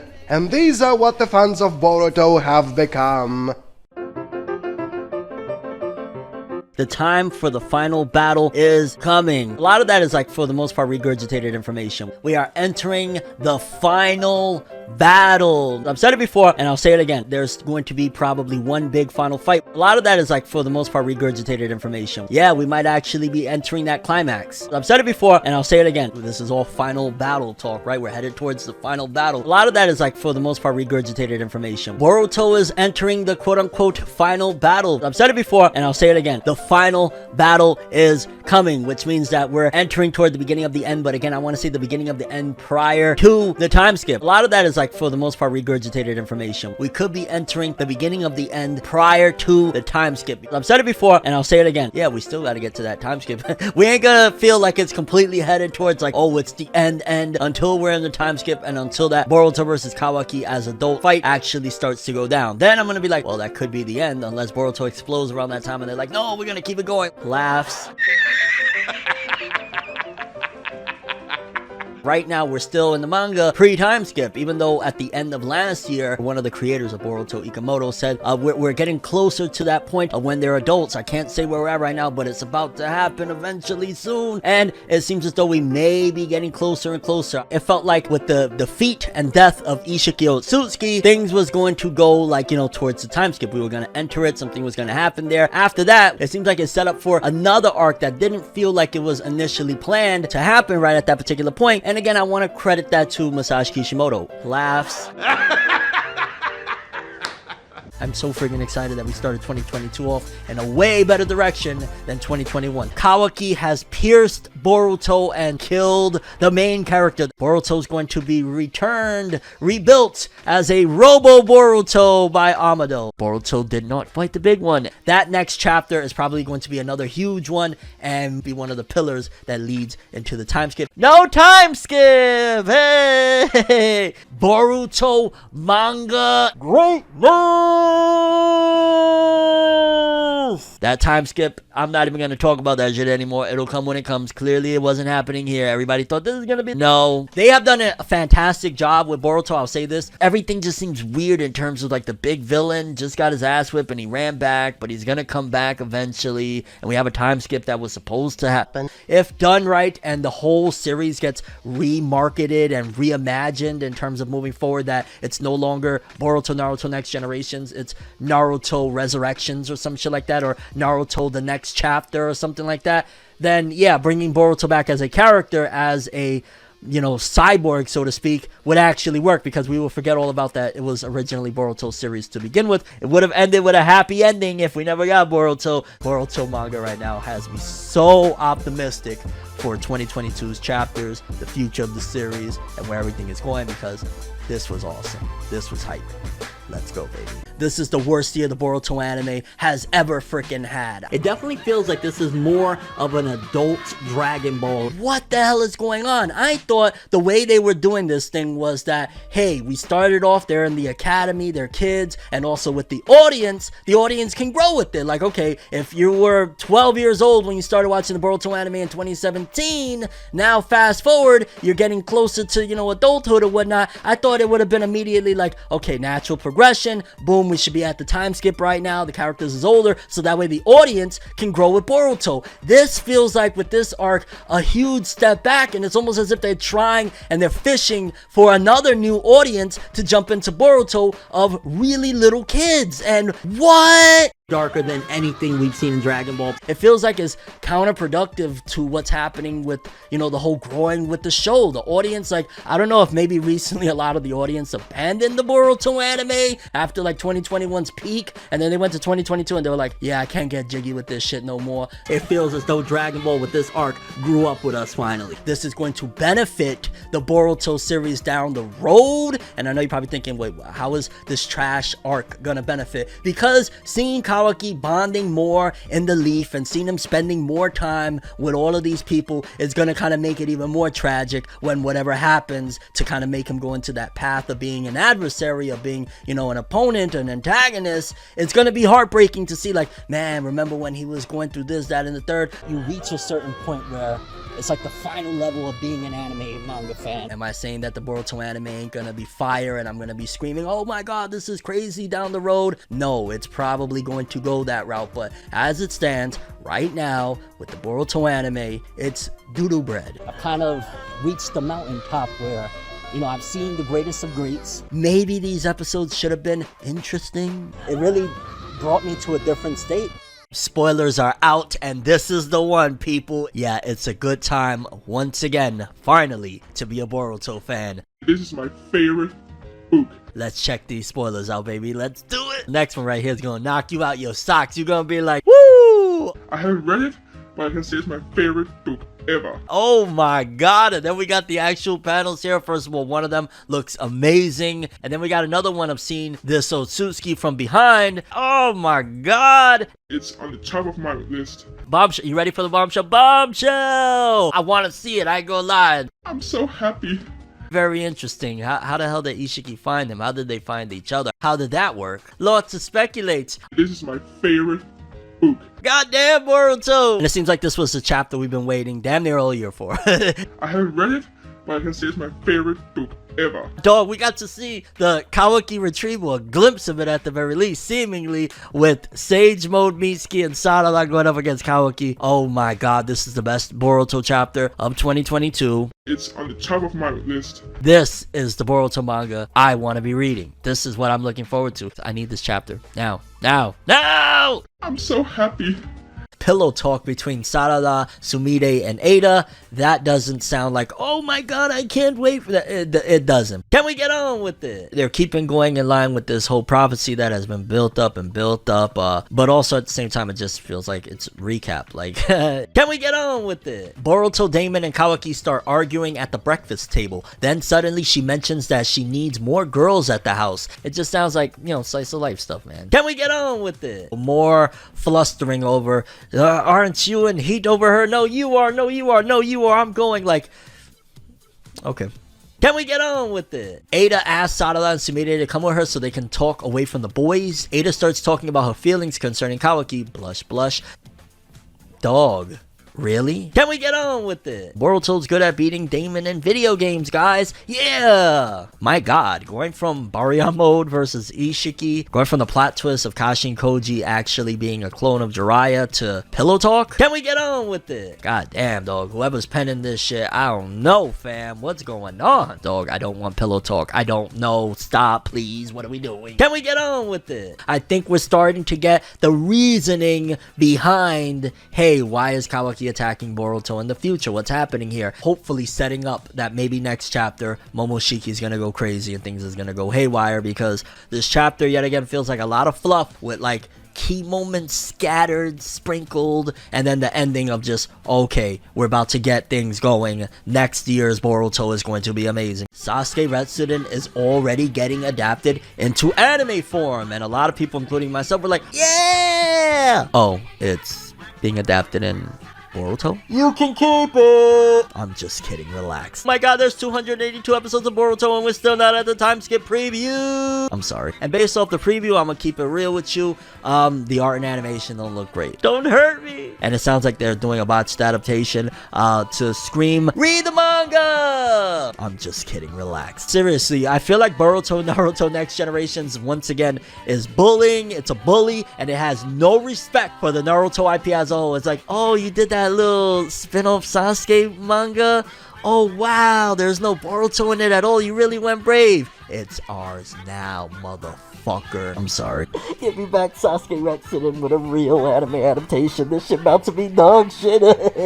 Seriously, folks, what are they doing? Don't hurt me. Even the adaptation itself sounds rushed, considering the fact that these are 40+ page chapters, and it seems like they're aiming to adapt this thing in like 2 episodes. They're cutting it. It's not even Sasuke Retsuden. It's a dragon, not a dinosaur. They're probably gonna somehow, some way incorporate Boruto taking a dump on the roof of the prison. This is horrible.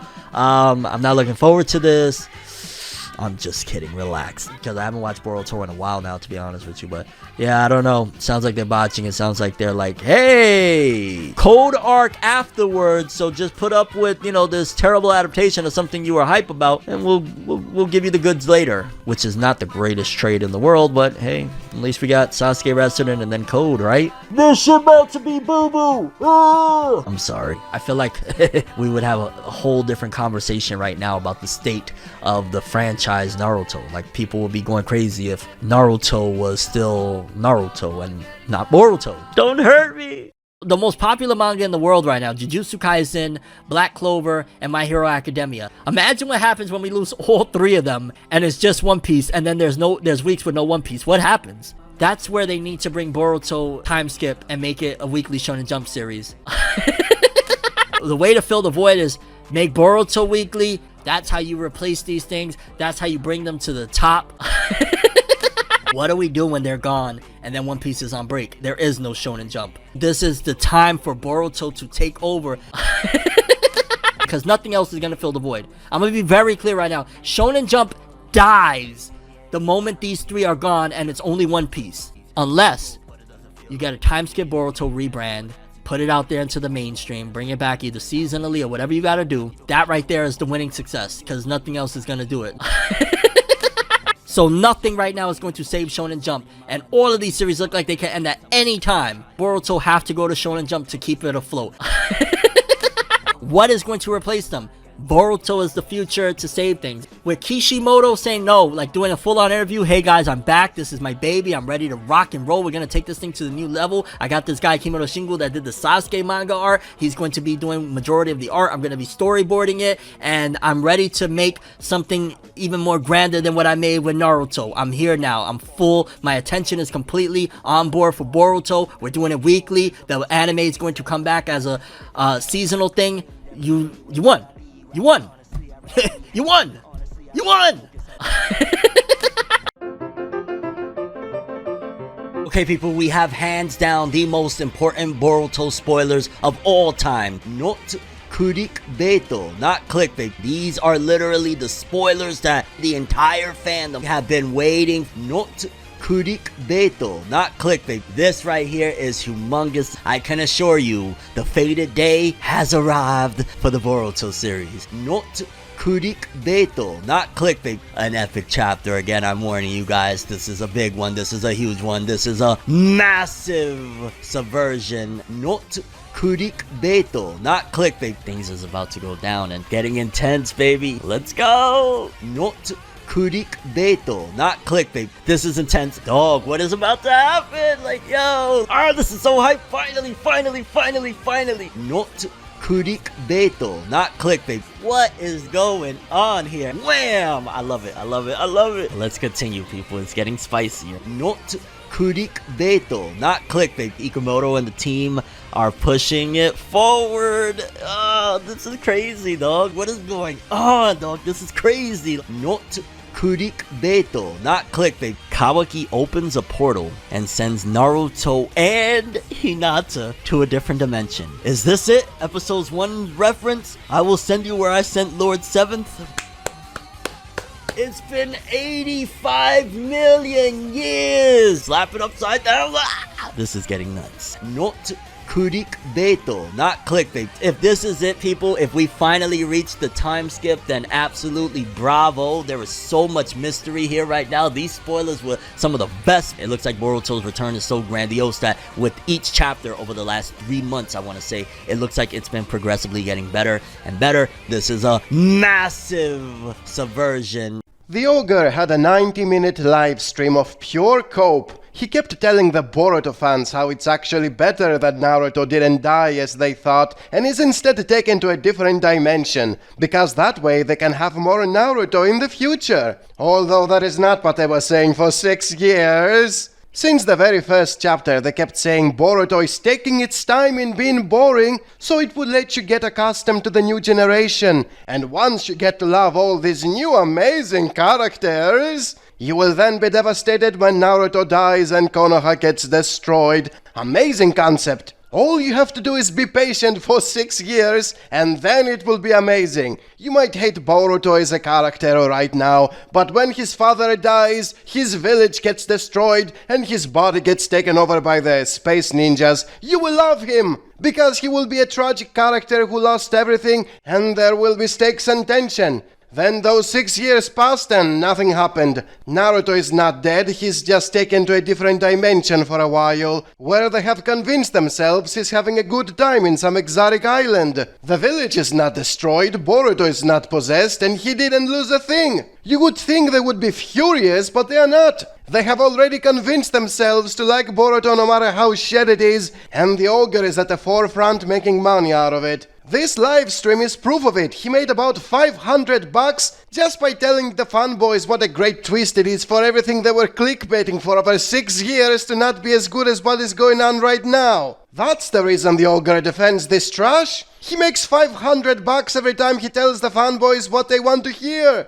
It's nothing but cope. He even went as far as giving them breathing lessons whenever they have panic attacks. That's why he looks like that in the image. He breathes and tells them to relax whenever they hear someone saying Boruto is crap. Ignore those people, take a deep breath, smell your own farts, and make $500 out of the sheer cope of the fandom by contradicting everything you were hyping for 6 years. That's what Boruto fans are all about. Oh, nice farts. $500. Oh, yes, Boruto is good. Oh, yes. Ada has reversed Boruto and Kawaki's life. Boruto is now the enemy of Konoha who killed Naruto, and Kawaki is now Kawaki Uzumaki. What? Oh my god, dog! They just rewrote Boruto's history, what the hell? This is gonna be madness. Moving forward, the time skip that we thought we had was not. For somebody who is not a Muslim, for somebody who does not believe in the infallibility of Islam and Allah and Muhammad's prophethood, that is not really a solid argument. Ada uses her full power to rewrite history. What? This is probably the most important and the biggest game-changing chapter, the biggest chapter of Boruto thus far. Everything is so different now.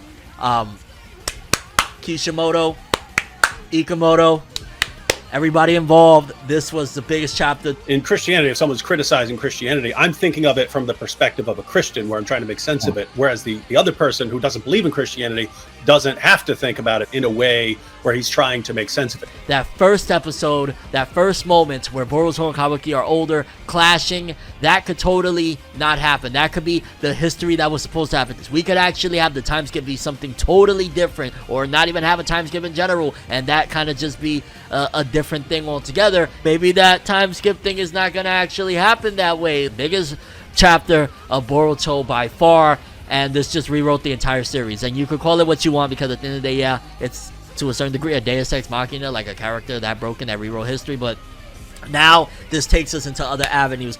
In the world of somebody who believes in Islam and who believes in the Quran, who believes in the truthfulness of Muhammad, it is simply impossible for Muhammad to contradict himself. It is impossible for Allah to contradict himself. That is only true because you believe that Islam is true. Nobody saw this. Don't tell me you saw this of Ada rewriting history and him becoming Kawaki Uzumaki. You didn't see this. I didn't see it. Nobody saw this. This is a huge game changer. I can't believe this just rewrote history. Nobody cares about Boruto in the West. We're gonna switch everything. This is everything. I think this is right here what nobody expected, but this is what changes everything right here. This is what's going to help Boruto. This is what's going to make everybody go crazy for this. We're not going to this expecting consistency, thinking, oh, if he said this here and that conflicts with that over here, we either need to reconcile them or reject one of them. We could be thinking, well, he may have said completely different things at different times. This was something that needed to happen, and from here on out, this isn't the Boruto series anymore. Wow, Boruto officially lost it all. He lost it all. That's it. There's nothing more. He lost everything. It's all gone now. Wow. And then on top of that, they took the anime with it too. Ah! Technically, we don't even really need that time skip thingy anymore. Technically, that's not even needed anymore. At the end of the day, this right here is a whole different series altogether. As a Muslim, you're not thinking of it from a critical perspective in the sense that you're raising this as an objection. You're trying to reconcile those things. I'm going crazy with this right now. Ah! Wow, I love it. This is madness. This is greatness. And I'm here for it, baby. Kishimoto proved once again why he is such a genius writer. He played everyone, and especially the haters. Because what a better way to prove how smart you are if not by constantly trolling your audience. That's not gonna backfire or anything. Anyways, Kishimoto had the brilliant idea to make Boruto completely boring for 6 years so people will stop liking it. He did that deliberately so when the world turns upside down, it will have a bigger impact on the audience. An audience that, let me remind you, he deliberately wanted not to like Boruto, which led to them stop watching the show years ago, and which makes fun of it every time it's brought up. Boruto fanboys actually believe this way. Kishimoto proves what a genius he is. He alienated 99% of his audience just to troll them with a plot twist 6 years after everyone lost interest. Get it? It was all part of his plan. Boruto is not a failure because it was all pre-planned to be exactly like that since chapter 1. Amazing job, Kishimoto. You are such a brilliant writer, making 99% of your audience to laugh at Boruto just so you can troll them 6 years later. I am sure people will change their minds now as fast as everyone within the story changed his mind with brainwashing, and they will all love Boruto from here on out. See, people, all you had to do is have faith for 6 years until Boruto gets good. The real story of Attack on Boruto begins now, and it's all based on brainwashing everyone into thinking Boruto is evil instead of having a protagonist in a shonen series making mistakes and facing the consequences. That's what brilliant writing is all about. It only took 6 years and the haters were proven wrong. Ada has been to our benefit, absolutely, but nevertheless still a massive plot device in Boruto. Boruto fans are really drinking their copium right now as they keep theorizing about all the broken power-ups Boruto will get in order to fight the other broken power-ups he will face. When you see topics like these, you really wonder if these people are actual fans of the show. Why do they expect more broken power-ups when that is what ruined the series? Reality has warped that seemingly they're hunting instead of Kawaki, Boruto. Remember when Naruto was good because everyone was using basic abilities? Remember when it got ruined when it became a Dragon Ball clone? For some inexplicable reason, Boruto fans think more of the thing that ruined the show is the best decision. Are these people actually fans when they say that? Phenomenal chapter of Boruto, incredible chapter of Boruto, the best chapter of Boruto. This switches in everything, and there's such an easy pathway now for this series to thrive. Whenever you tell them the show is 80% filler, they will not admit it. They will say it's anime canon instead of filler, and then they will insist all you have to do is wait for canon material to be adopted. Have faith they will adopt something good after 6 years and then everyone will love Boruto. If that sounds like a ridiculous amount of time to waste on waiting, you can always drop the show. That's what the fans will tell you before they complain about nobody giving Boruto a chance, despite telling people not to watch the show. Everything has literally been rewritten. You could throw the argument whether or not it's a Deus Ex Machina, but nevertheless, the story will never be the same again in any shape or form until at the very least what's been done gets undone.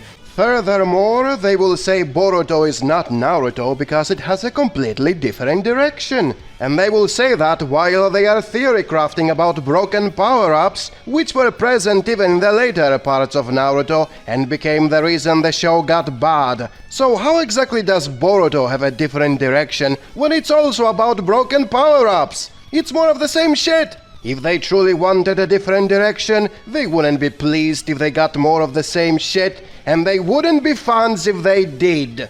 Magnificent, insane, world-changing chapter of Boruto. How are these people fans when they want to destroy the thing they love? Following their logic, the real fans of Boruto are the haters, who are pointing out why the show is a failure, thus openly admitting how it could have been better. Once again it was proven why fandoms are their own worst enemies, and the outsiders, those who will tell you the truth without being blinded fanboys, will always be the best fans. If this doesn't change the perception of the series and take it to where it needs to, especially when it gets animated, then nothing will, because this was a phenomenal plot twist. Subverting expectations, not for the sake of the narrative, but to subvert expectations. When it comes to plot twists, Boruto is undoubtedly famous for having a few. It was completely unpredictable and flipped the Boruto universe upside down on its head. This plot twist changed a lot of people's perceptions and made them much more invested than before. Not for the sake of the narrative. But why exactly was this plot twist so unpredictable and successful? The very first and obvious reason is how nobody could have predicted this. It can't be something that was on course to already happening because you're not twisting anything.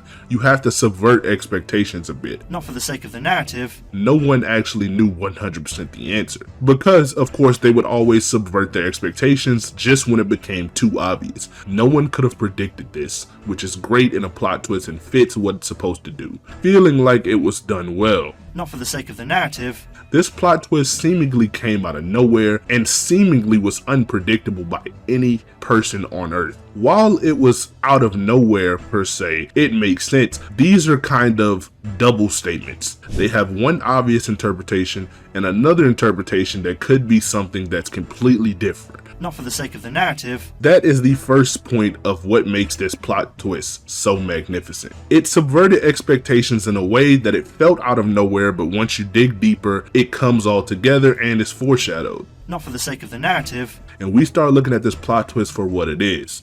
The greatest subversion of expectations, all while coming full circle with statements that we had prior within the show. Not for the sake of the narrative. So right now, this plot twist has successfully subverted expectations. It is truly something remarkable that Ikimoto and Kishimoto have done, and it's something that I don't think can be replicated, and is the best that the Naruto series has to offer. All of the plot twists throughout Naruto and Boruto don't come close to the Omnipotence one. It sticks the landing on every single aspect. It shows that if you know how to juggle multiple plots, and if you know your story very well, you can do anything. I'd like to hear if anyone has any other reasons why this plot twist was done perfectly, or this plot twist was a masterclass in writing that I may have missed.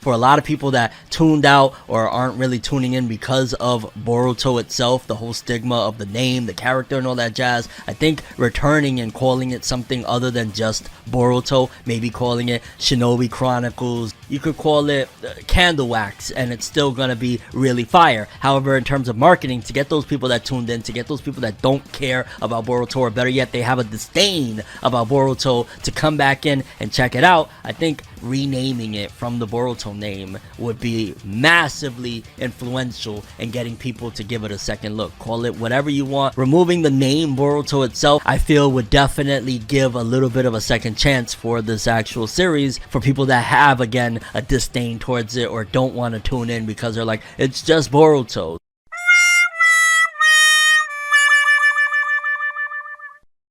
Boruto is officially saved and is now a masterpiece everybody likes. How did it manage to do that? By rebranding itself and starting from chapter 1 all over again. It's a common trick they use in crappy superhero comics. Whenever the sales are shit, they discontinue the line and start from issue 1 all over again. Because it's a lot easier for people to read something from chapter 1 than it is from chapter 1000. Especially when, according to the fanboys, it begins with an edgy and flashy chapter that will surely attract a lot of attention.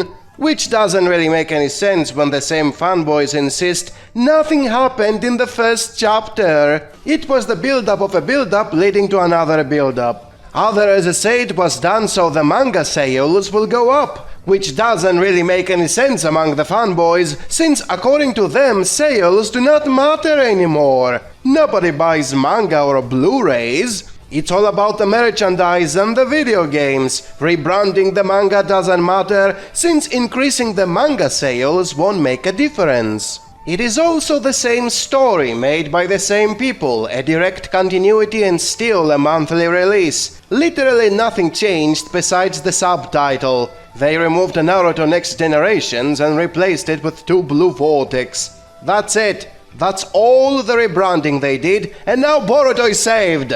I asked why they did this gimmick on the subreddit, and the #1 reply was, because people don't care about Boruto. In fact, they hate him. They were only reading it for Naruto. So thanks to this rebranding that removes Naruto from the title, the only thing they were reading it for, and keeping the name of Boruto, which nobody liked, saved the manga. This doesn't make any sense, does it? How do you expect people to like the manga more if it doesn't have what they like and didn't remove what they didn't like? The fanboys have an answer even for that. By removing Naruto from the title, Boruto can become its own thing. It is no longer chained to what people cared about, and now can grow an audience that likes Boruto in specific. What an amazing strategy! The exact same one they used for Samurai 8. You know, that manga that was like Naruto but not really? It had absolutely no connection with it, it was its own thing and was written by the same author as Naruto. How well did that work out?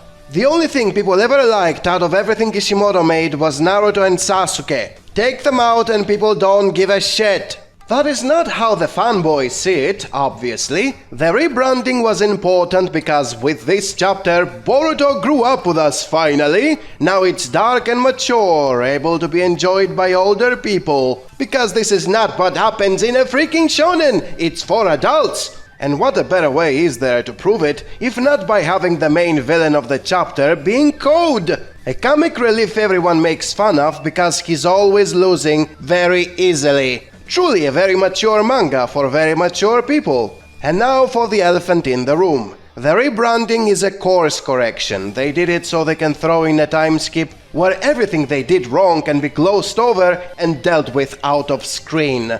It was a way to improve the quality without openly saying they fucked up because they never really cared about Boruto. It's a cash grab they maintain for the sole purpose of selling merchandise. Most of which is Naruto related, not Boruto. It was a scam from the very beginning, and it paid off. The tiniest thing that is revealed is enough to generate thousands of videos about it. Here is the ogre talking for 50 minutes about Boruto's new character design. He gets paid $500 every time he has a live stream about it. So there is a lot of incentive to keep Boruto around.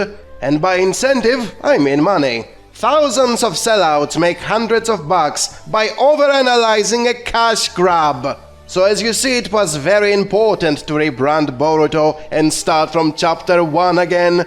So important nobody calls it Chapter 1, they call it Chapter 81, which comes after a time skip that happens in the previous chapters you have to read first. Yes, this is totally going to make us forget it was once about Naruto Next Generation, and nobody's going to be laughing with Code getting ridiculed again. This is Chapter 1, we don't know who this Code is. And what's this place called again? Konoha? I've never heard about it. And what's with that underage prostitute that complains about someone being wrongfully accused?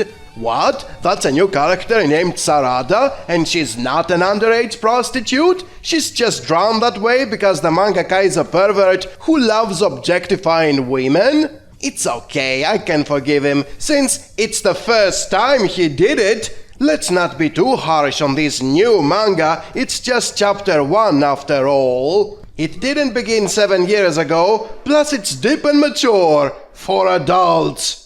It's kind of crazy to see the fandom, dare I say it, switch up as I've been accused of when it comes to this series. It's because they didn't grow up as a person. I remember a lot of people leading up until this point saying, yo dog, I can't wait, Code Arc is gonna take over. It's gonna be the shebanga of the entire anime community. It's going to really take things to a new level. All 5 of them. On Twitter. And here we are with the Code Arc, and I'm seeing a lot of Boruto fans raging, criticizing, seemingly no longer having compassion for the animators like they did. It's all out the window now, and they are angry as ever. Nah, they can't because they didn't grow up as a person. I think that fans, with the raging and whatnot, is like, yo, no, we got a couple more episodes to go with this bad boy before we gotta wait for a while. Can we cool it? You know what I'm saying? Can we cool it? Can we chill? They will when they grow up as a person. I'm going to go into this with the mindset for these remaining episodes of enjoying seeing the manga come to anime. Only a person that grew up like you can appreciate a masterpiece like Boruto.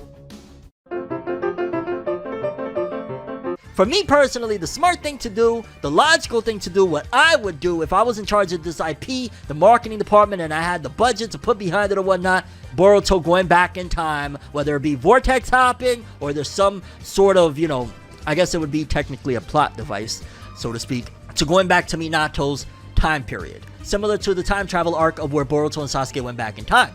That was a very big hit. I don't think people understand how much of a hit the time travel arc was for Boruto's anime. That opened their eyes up to, this is always a possibility now if Boruto really just doesn't take off, which unfortunately it hasn't. I've seen the graphs, I've showed you the graphs of Boruto's manga sales is like this, wham, with every volume that goes by. They're grabbing everything they possibly can to put it into perspective of what works to make Boruto pop off or make Boruto, you know, a little bit more accepted than it's ever been. And that time travel arc, again, it got many Naruto fans that hate Boruto, don't care about Boruto, invested. The totality of this series is going to be comprised of time traveling to different parts. Them grasping at trying to do anything to get the old Naruto fans involved. They are grasping, trying so hard, you know, they pulled some might say a Deus Ex Machina with the entirety of reality of the series just to get people to, you know, get invested or whatnot. And as far as like fan service or whatnot, dog, literally Boruto exists because it's serving the fans that love Naruto so much. That was one of the main reasons why Boruto was allowed to keep on going manga-wise. You could throw a lot of things as cheap at the end of the day. There's a lot of many different stories that have some elements or whatnot. So that's debatable. There is no Boruto if it's not that the fans wanted more of the world of Naruto.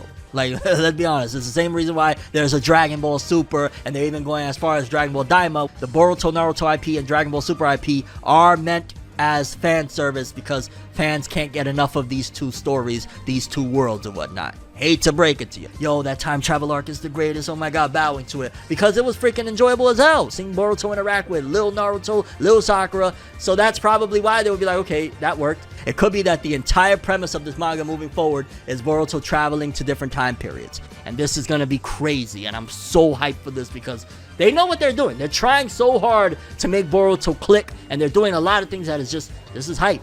Time travel. This concept is always met with great contempt, and for good reason. Typically speaking, it isn't always handled the best whenever it's implemented, which normally leads to breaks within the continuity. Even so, if I'm correct in my analysis, Boruto might be able to pull it off in a way that would elevate the material instead. You see, while it might not seem to be the case, I believe that Boruto has been messing with the timeline. Now, to understand what I mean by this, we first need to understand that there are 3 separate timelines at play here. The original timeline Momoshiki saw where Boruto lost everything and he was able to gain control of his body. Then we have the second timeline where Boruto didn't lose everything, mainly due to Sarada sending Sasuke to protect him, which is the current timeline. And then we have the third timeline, which is what Boruto saw in chapter 75, where it depicted Kawaki standing above someone with blood splattered on his face. In this timeline that was supposed to take place, Kawaki actually succeeded in killing Boruto. So to now put this in order so you can get the sequence of events, Momoshiki initially saw a timeline where he won in chapter 80 of the original manga. But we know as the audience that this wasn't going to last based on the events of the time skip shown in chapter 1. So even in the original timeline, Boruto eventually regained control of his body. He then went on to lose everything in chapter 80 but regained it later on, thus him not having the karma mark on his neck. So what this also could mean is that the timeline where Boruto got stabbed by Kawaki is already an alternate timeline. The future has already been changed. Now, as I said before, there is also a third timeline since the future was altered once again. That's why the scene with Kawaki didn't take place. It isn't a plot hole or just a design change, it's the future itself changing. Either way, this all changed when Sarada intervened. She wasn't supposed to be there. So it is likely that in a prior timeline, Sarada just didn't get there in time. So it could be the case that the one who helped Boruto to avert this dark future is Sarada, the one who conveniently shows up whenever shit hits the fan. It actually might be the case that those theories about Sarada having the power to change fate itself is indeed true. Or it could also be the case that she can manipulate time. This could get convoluted pretty quickly, which is why time travel is always pretty scary to tap into when writing a story. Hey, guess what? Boruto has officially become part of a multiverse with endless alternative timelines. Most of the things we see in the flash forwards, or are told they will happen, end up being just one possible outcome. That flash forward we see with Kawaki in the beginning, it might happen or it might not. It's just a possible outcome. Momoshiki foretelling he's gonna take over Boruto's body, just a possible outcome, which automatically makes every prediction completely useless since it's not certain that it's going to happen, therefore there is no point in saying it at all. And with this stupid excuse, Kishimoto is now free to keep changing the plot however the hell he wants to, while pretending everything is foreshadowed and carefully planned. Yes, a carefully planned infinite multiverse where anything is possible, and therefore every single thing they say can happen in a specific timeline. Therefore, if something is foreshadowed and it never happens, it's not a plot hole, you're just not following that specific timeline. 300 IQ reasoning! You don't have to plan your storyboards now. Whenever you change your mind and want to move on the plot in a completely different direction than the one you were foreshadowing, you only have to say it was a different timeline. Now the audience can take all those expectations it had and all those theories it made based on what was foretold and can shove them up its ass because they mean nothing. What is the point in starting your story by promising how the ending is gonna be like when you're gonna change your mind several times along the way and along with it the ending? The same thing happened with My Hero Academia, which changed completely the prophecy of the beginning where they were telling you he's gonna be the greatest hero, and then ends the story with everyone being the greatest hero and he's a powerless wage slave that nobody knows if he exists. This is a bullshit way to start any story, since when you make something weekly, you are obviously gonna change a lot of things along the way. You side with Isayama, who was constantly bragging about having everything planned out in Attack on Titan. He had to resort to amnesia, time travel and mind control to make the plot move where he wanted it, and he still failed completely.